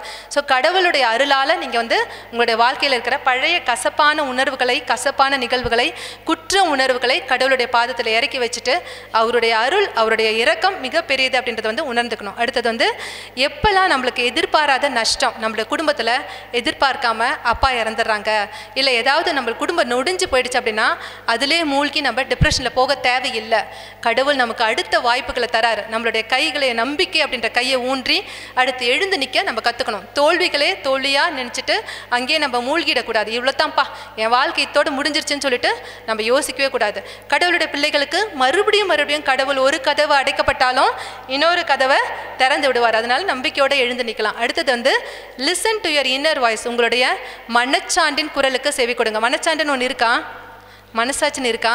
பேசுதா? அது நம்மளோட பேசும். நீங்கள் ஃபஸ்ட்டு முறை தப்பு பண்ணும்போது பேசும், போகாத, அந்த வீட்டுக்கு போகாத, அங்கே நீ தனியாக இருக்கிற, தனியாக போகாத, அந்த வீட்டுக்கு, அந்த சூழ்நிலைக்கு போகாத அப்படின்னு சொல்லி மனசாட்சி நம்மளுக்கு எச்சரிக்குமா? எச்சரிக்காதா? கொடுக்கும். 2 தடவை கொடுக்கும், 3ஆவது தடவை கொடுக்கும், 4ஆவது தடவை என்ன பண்ணும்? நம்ம கேட்கவே இல்லைன்னா அமைதி ஆகிடும். அதுதான் கடவுளுடைய குரல். கடவுளுடைய குரல் கேட்கும்போது நீங்கள் உங்களுக்கு இப்படி சிம்பிளாக, அங்கே போனால் எனக்கு டிஸ்டர்பன்ஸாக இருக்குது, பட்டப்பட்டன்னு இருக்குது, நல்லா இல்லை, அந்த பையன் என்னை கூப்பிடுது ஆனால் எனக்கு போகிறதுக்கு பயமாக இருக்குது அப்படின்னு சொன்னீங்கன்னா போகக்கூடாது. அது தப்பு. நீங்கள் அங்கே போய் அது ஒரு தவறான, பாவத்திற்கு ஏதுவான சூழ்நிலைகளுக்கு நீங்கள் உங்களையே தள்ளி விடுறீங்கன்னு அர்த்தம். உங்கள் மனசாட்சி உங்களுக்குள்ள பதஷ்டத்தை கொடுக்கும், அந்த படபடப்பை கொடுக்கும். அதை நீங்கள் உணர்ந்து அது கடவுளுடைய வாய்ஸ்ன்னு கேட்டுக்கிட்டிங்கன்னா அதுதான் உங்களைய காப்பாற்றிடும், பெரிய ஆபத்துலேருந்து உங்களை காப்பாற்றும். சரிங்களா? அடுத்தது வாய்ப்புகளை தட்டி விடாதீர்கள். வாய்ப்புனா ஆப்பர்ச்சுனிட்டி. இப்போ வந்து ஒருத்தவங்க வந்து கண்ணா நீ இந்த ப்ரேயர் சொல்லிடுற, ப்ரேயர்லாம் எனக்கு வராதுங்க, அப்புறம் ப்ரேயர் உன்னை நம்பி தான் உன்ட்ட வந்து கேட்பாங்க. நல்லா புரிஞ்சுக்கோங்க. நீ ப்ரேயர் சொல்கிறியா அப்படின்னு சொல்லிட்டு வாசிக்கிறியான்னு கேட்டிங்கன்னா, நீங்கள் வாசிக்கிறதுக்கு நற்செய்தி வாசிக்கலாம், இறைவார்த்தையை வாசிக்கிறதுக்கு உங்களுக்கு வந்து திறமை இருக்குன்றதை கேட்டு கண்டுபிடிச்சி தான் அவங்க வந்து உங்கள்கிட்ட கேட்பாங்க. ஸோ ஒவ்வொரு முறை வாய்ப்புகளை வந்து வேணான்னு தட்டி விடாதீங்க. அந்த வாய்ப்புகள் எங்கே கொண்டு போய் உடனே தெரியாது, உங்களை பெரிய அளவுக்கு உயர்த்திடும். சரிங்களா? ஸோ வாய்ப்புகளை வந்து நீங்கள் தட்டி விடாதீங்க. எந்த ஒரு வாய்ப்புகள் கொடுத்தாலும் அதை பயன்படுத்திக்கோங்க. புதிய முயற்சிகளாக கூட. இது வரைக்கும் நான் பாடினதே இல்லைங்க, பாடி தான் பாருங்கள், முயற்சி எடுத்து தான் பாருங்கள். ஃபஸ்ட்டு முறை பாடும்போது எல்லாரும் கேலி பண்ணுவாங்க, அடுத்த முறை பாடும்போது என்ன சொல்லுவாங்க, பரவாயில்ல சூப்பராக பாடுறாங்க அப்படின்னு சொல்லுவாங்களா, சொல்ல மாட்டாங்களா? இல்லை, அப்படி தான் உங்களோட திறமைகளை நீங்களே கண்டுபிடிப்பீங்க. உங்களுடைய வாய்ப்புகள் வரும்போது அதை பயன்படுத்துங்க. அடுத்தது வந்து பயத்துக்கே பயம் காட்டுங்க. நல்லா இருக்குல்ல? எக்ஸாம் போகும்போது, இன்டர்வியூக்கு போகும்போது, இல்லை ஒருத்தவங்களை பெரியவங்களை சந்திக்க போகும்போது நமக்குள்ளே பயம் வருதா? பயம் வருது. அந்த பயத்துக்கு கடவுளுடைய அருள் நமக்கு இருக்குது. நம்ம கடவுள் நம்ம கூட இருக்கிறாரு அப்படின்றத வந்து மறுபடியும் நம்ம ரீகால் பண்ணி, நானாவது பயப்படுறது அது பார்த்துக்கலாம் அப்படின்னு சொல்லிட்டு கடவுளுடைய அருளோட நம்ம இந்த பயங்களை சந்திக்கணும். அதுதான் பயத்துக்கே பயம் காட்டுங்க. ஓகே, முடிக்கிறேன், அவ்வளோதான். சரி, வாழ்க்கை அப்படின்றது வந்து நமக்கு கடவுள் கொடுத்துருக்கிற ஒரு மிகப்பெரிய கொடை, நமக்கு கடவுள் கொடுத்துருக்கிற ஒரு சொத்துன்னு சொல்லலாம். இந்த உடல் சுகத்தை வந்து நம்ம சொல்லுவோம் ஹெல்த் அப்படின்றது வந்து நம்ம அம்மா அப்பா கொடுத்துருக்கு. நம்ம அம்மா அப்பாவுக்கு நம்மளுக்கு எந்த ஒரு சொத்து சேர்த்து வைக்கலினாலும் நமக்கு ஒரு சொத்து என்ன, நமக்கு உடலை கொடுத்துருக்காங்க நம்மளுடைய பேரண்ட்ஸ். கடவுள் நம்மளுக்கு அதுக்குள்ளே உயிரை கொடுத்து வாழ்க்கை அப்படின்ற ஒரு பியூட்டிஃபுல் கிஃப்டை வந்து நம்ம கையில் கொடுத்துருக்காங்க. அதை நம்ம வந்து விரைவாய் கடந்து விடும். அதுதான் சொல்லுவாங்க, எங்களை வந்து ப்ரேயரில் வளர்த்துன ஒரு சவரிதாஸ் பிரதர்ன்னு சொல்லிட்டு எத்தனை பேருக்கு தெரியும்னு தெரியல. Thank you brother. அவர் சொல்லுவார், கடைசியாக இதை சொல்லிகிட்டே இருந்தார். சொல்லி அடுத்த ஒரு மாதத்துக்குள்ளே அவர் இறந்துட்டார். வாழ்க்கை என்பது ஒரே ஒரு முறை தான், அதுவும் விரைவாய் கடந்துவிடும். வாழ்ந்தால் இயேசுவுக்கென வாழுங்கள், செத்தாலும் இயேசுவுக்கென. ஸோ உங்களுடைய வாழ்க்கை அர்த்தமுள்ளதாக இருக்கணும் அப்படின்னா இந்த வாழ்க்கையை அழகாக பயன்படுத்துங்க. அதுக்கு தான் உங்களுக்கு என்னென்ன கேர் பண்ணிக்கணும். நம்ம ஃபிசிக்கலாக நம்ம எப்படி பார்த்துக்கலாம், இமோஷ்னலாக நம்ம எவ்வளோ மகிழ்ச்சியாக நம்மளை வச்சுக்கலாம், மைண்ட் அளவில் மென்டலாக நம்ம வந்து எவ்வளோ ஸ்ட்ராங்காக இருக்கலாம் அப்படின்றத பற்றி உங்களுக்கு லைட்டாக ப்ரீஃபாக தான் சொல்லி கொடுத்துருக்கேன். இதில் வந்து காதல், லவ் அப்படின்றது வந்து ஒரு பெரிய டாப்பிக்கு. அது எங்கே போய் தொடங்கி எங்கே போய் முடிக்கிறதுன்னு தெரியல. அதனால் நான் வந்து அப்படியே விட்டுட்டேன். அது கடவுள் உங்களுக்கு கரெக்டான நேரத்தில் உங்களுக்கு உணர்த்துவார். Thank you sir. கரமழுப்பு இதை ரொம்ப உன்னிப்பாக கவனிச்சிங்கன்னா, எனக்கு ஒரு சிஸ்டர் சொன்ன மாதிரி எனக்கு ஒரு யோசனை வந்துருச்சு. ஒருவேளை நம்ம வாலிப காலத்தில் இப்படி ஒரு தியானம் கிடச்சிருந்துச்சுன்னா கண்டிப்பாக வந்து இந்த அவசரப்பட்டு முடிவு எடுக்க மாட்டோம்னு சொன்னீங்களா சிஸ்டர்? அது வந்து எடுத்து வாழ்க்கையில் நிறையா கஷ்டங்கள் அனுபவிச்சு. சரிங்களா?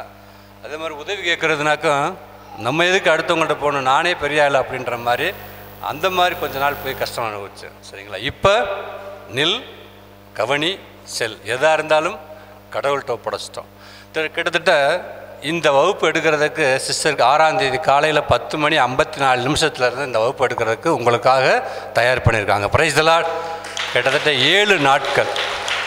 ஃபாதர்ஸ்க்கெலாம் ஏற்கனவே பைபிள் படிச்சிருப்பாங்க, வச்சுருப்பாங்க, அது அப்படியே ஒரு இடத்துல சொன்னது அல்லது அவங்களுக்கு அப்படியே போயிடும். ஆனால் அவங்க இவ்வளோ பெரிய பணிகளுக்கு மத்தியில் இந்த 7 நாட்கள் உங்களுக்காக, இது வந்து ஏற்கனவே எங்கேயும் கொடுத்துருக்க மாட்டாங்க. இந்த வீடியோ உங்களுக்காகவே தயார் பண்ணி காலையில் 4 மணிக்கு எழுந்திரிச்சு 5 மணிக்கு சேலத்துலேருந்து கிளம்பி 6:15 இங்கே வந்து இதை ரெடி பண்ணி எல்லா வேலையும் பார்த்து கொடுத்துருக்காங்க. அதுக்காக மீண்டும் நாம் உற்சாகமாக கைதட்டுவோம்.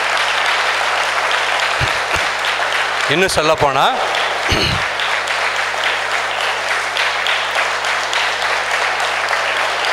Thank you sir. இந்த வீடியோ இதை மட்டும் போடணும் சார். இன்னும் சொல்லப்போனால் போதும் டைம் இல்லை. இன்னும் சொல்லப்போனால் வரக்கூடிய, அதாவது டெலிவரிக்கு வரக்கூடியவங்களுக்கு 90% வந்து ஆப்ரேஷன் பண்ண மாட்டாங்க. முடியாத கேஸ்னால் தான் பண்ணுவாங்க. முயற்சி பண்ணி கடைசி வரைக்கும் நார்மல் டெலிவரிக்கு தான் கொண்டு வருவாங்க. Praise the Lord. உற்சாகமாக கறந்து 2 பேருமே, அக்காவும் சரி தங்கச்சியும் சரி. போதும். இதை எப்படி நீங்கள் சொல்கிறீங்க அப்படின்னு கேட்டிங்கன்னா, என் பொண்ணுக்கு சிஸ்டரோட அக்கா தான் டெலிவரி பண்ணாங்க. அவங்க கத்தி வலி எனக்கே ரொம்ப கோபமாக வருது அவங்க வேதனைப்படுற பார்த்து. ஆனால் முடிஞ்ச வரைக்கும் பண்ணுவோம் அப்படின்னு சொல்லி கடைசி வரைக்கும் வெயிட் பண்ணி நார்மல் டெலிவரி பண்ணாங்க. Praise the Lord. அதுவும் எத்தனை வருஷத்துக்கு? 8 வருஷத்துக்கு அப்புறம் 2வது குழந்தைக்கு. Praise the Lord. உற்சாகம் கரம் தட்டுவோம். இங்கே சேலம் குழந்தை இயேசு கோயிலுக்கு பின்னால் ஆஸ்பத்திரி இருக்குது. எனக்கு ரொம்ப ஆச்சரியமாக இருந்துச்சு. இது வரைக்கும் எத்தனையோ சிஸ்டர்ஸ் ஹாஸ்பிட்டல்ஸ் நான் போயிருக்கேன். எல்லாமே என்ன செய்யும், ஃப்ரீயாக தான் இருக்கும், போன உடனே பார்த்துடலாம். ஆனால் இங்கே போனீங்கன்னா அரசு மருத்துவமனையை காட்டிலும் கூட்டம் அதிகமாக இருக்கும். Praise the Lord. இது அவங்களுக்காண்டி நான் சொல்கிறேன், எல்லாமே நான் பார்த்ததா சொல்கிறேன். ஸோ அவங்க இங்கே உங்களுக்கு இவ்வளோ நேரம் இந்த செய்தியை கொடுத்ததற்காக நாம் இறைவனுக்கு நன்றி சொல்வோம். அவர்களுக்காகவும் நாம் ஜெபிப்போம். சரிங்களா? அதுதான் ரொம்ப முக்கியம். Praise the Lord. தேங்க்யூ. அடுத்து ஒரு சின்ன ஒரு வீடியோ. இப்போ கரெக்டாக 8:40 தான் டிஃபன் சொல்லிட்டாங்க. ஒரு வீடியோ எனக்காண்டி ஒரு 10 நிமிஷம் தருவீங்களா? ஒரு 15 நிமிஷம் கொடுக்கலாமா? பார்க்கலாமா? என்னுடைய மிக உண்மையான மனசு ஆழத்துலேருந்து உங்களுக்கு நன்றிங்கண்ணா. இந்த வாய்ப்பினை கொடுத்ததுனால நான் நிறையா படிச்சுக்கிட்டேன். இந்த ஒரு வாரமாக நான் நிறையா படித்தேன். யூத்னா எப்படி, அவங்களுக்கு என்னென்ன ப்ராப்ளம் அப்படின்னு சொல்லிட்டு நிறையா படித்தேன். அது இல்லாமல் உங்களை சந்திச்சது ரொம்ப சந்தோஷம். நான் ப்ரேயர் பண்ண ஆரம்பிச்சிட்டேன். பிள்ளைகள் வருவங்க, என்னோட ஏஜுக்கு உங்களோட பிள்ளைகள், நீங்கள் எல்லோரும் என்னோட பிள்ளைகள். ஆக்சுவலாக என்னுடைய பிள்ளைகளாக நினச்சி உங்களுக்காக ப்ரேயர் பண்ணிக்கிறேன். எங்கே போனாலும் நீங்கள் உங்களுடைய வாழ்க்கை ஒரு அர்த்தமுள்ள வாழ்க்கையாக வாழணும் அப்படின்னு சொல்லிட்டு நான் உங்களுக்காக ஜெபிச்சுக்கிறேன். எனக்காக உங்களுடைய சிறப்பான தினமும் எனக்காகவும் அங்கே வருகின்ற பேஷண்ட்ஸ் ஒவ்வொரு நோயாளிகளும் நல்லபடியாக குணத்தோடு போகணும்னு சொல்லிட்டு எனக்காக ஜெபிச்சுக்குவீங்களா? தேங்க்யூ. Thank you so much. நல்லா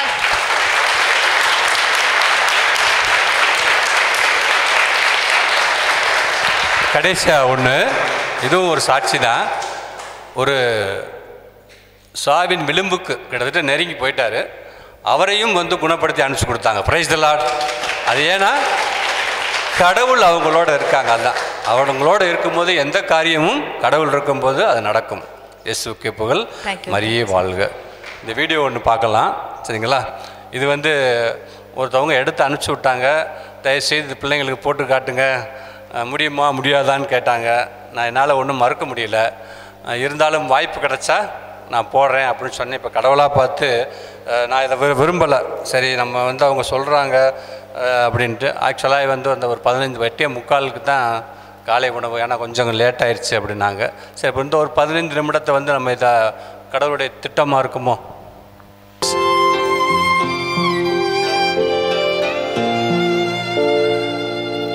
இது ஒரு கார்மேல் அருட் சகோதரிகளுடைய வாழ்க்கை வரலாறு.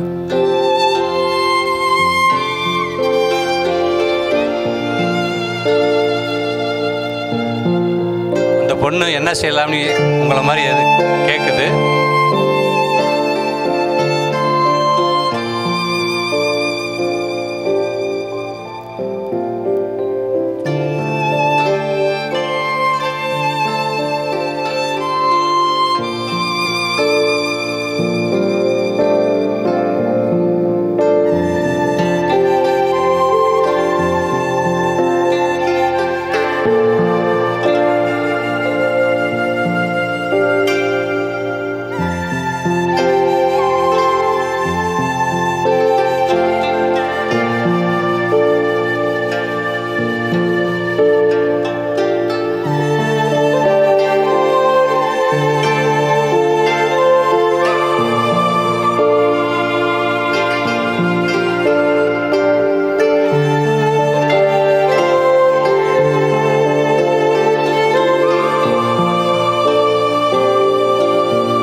கார்டு எல்லாத்துலேயுமே இருக்கும், ஐடி கார்டில் கூட இருக்கும்.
இந்த வீடியோவும் பண்ணு.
மூணு பேர் இருக்காங்கல்ல, இது ஒரு கார்மேல், என்ன சொல்கிறது, ஆந்திராவில் கர்னூல் சிஸ்டர்ஸு. அந்த 3 பேரில் அந்த கடைசியில் இருக்கிறவங்க தான் என்னுடைய மகள். Praise the Lord.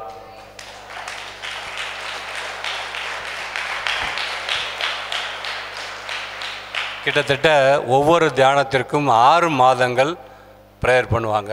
ஆனால் இந்த தியானத்துக்கு 1 ஆண்டுகளாக ஜெபம் பண்ணிக்கிட்டு இருக்காங்க. Praise the Lord.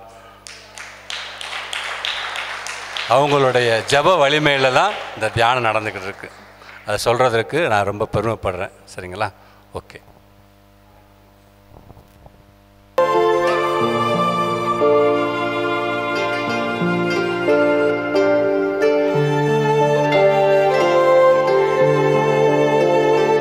இதான் அங்கே உள்ள சிஸ்டர்ஸ்.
அவங்களே தேவையான காய்கறிகளை பயிர் செய்கிறாங்க.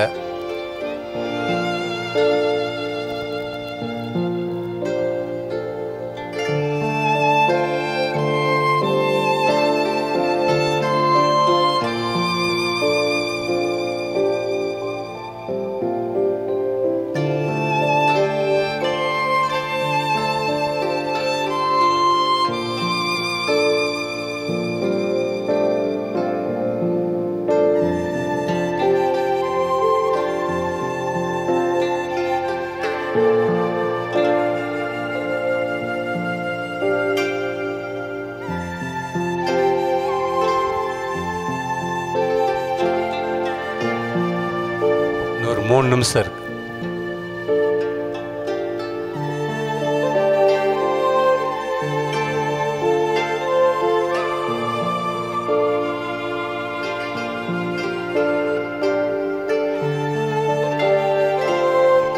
ஃபேமிலி வந்தாங்கன்னா இப்படி தான் பார்க்கணும். அவங்க அந்த பக்கம் இருப்பாங்க, வரக்கூடிய பேரண்ட்டு இங்கிட்டு இருப்பாங்க. வருடத்துக்கு ஒரு முறை பார்க்கலாம்.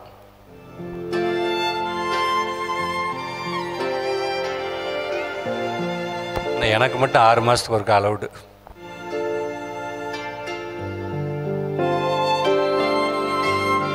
இது காணொனுடைய முன்புற தோற்றம்.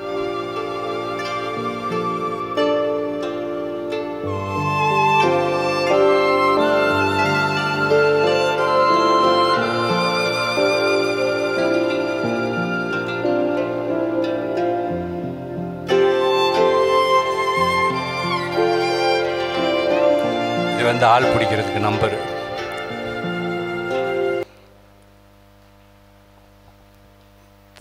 Thank you sister, thank you. எதுவும் இல்லை. அப்புறம் தான் யோசித்து பார்த்தேன், உங்களுக்காக தினசரி அவங்க ப்ரேயர் பண்ணாங்க. Praise the Lord. அதனால் அங்கே இருக்க அருட் சகோதரிகளுக்கு நாம் ஜெபிச்சுக்குங்க, கரம் தட்டி நன்றி சொல்லுவோம்.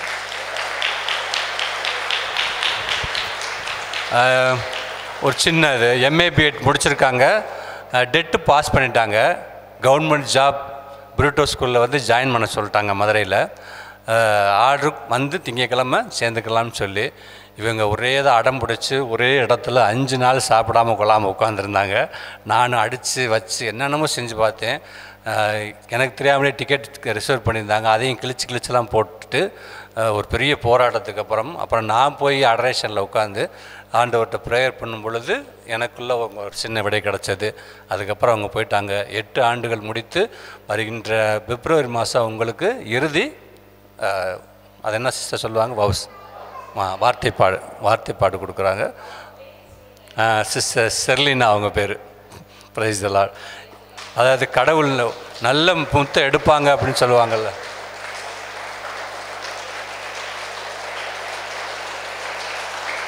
தேங்க்யூ. ரொம்ப கடவுள் இருக்கிறதுலே நல்ல கனியை தான் தேர்ந்தெடுப்பான மாதிரி அவங்க வந்து எதுனாலும் ஏகப்பட்ட திறமை இருக்கும். 2 வருஷம் ஸ்கூலில் வேலை பார்த்தாங்க, செண்டம் வாங்கி கொடுத்தாங்க இங்கிலீஷில்.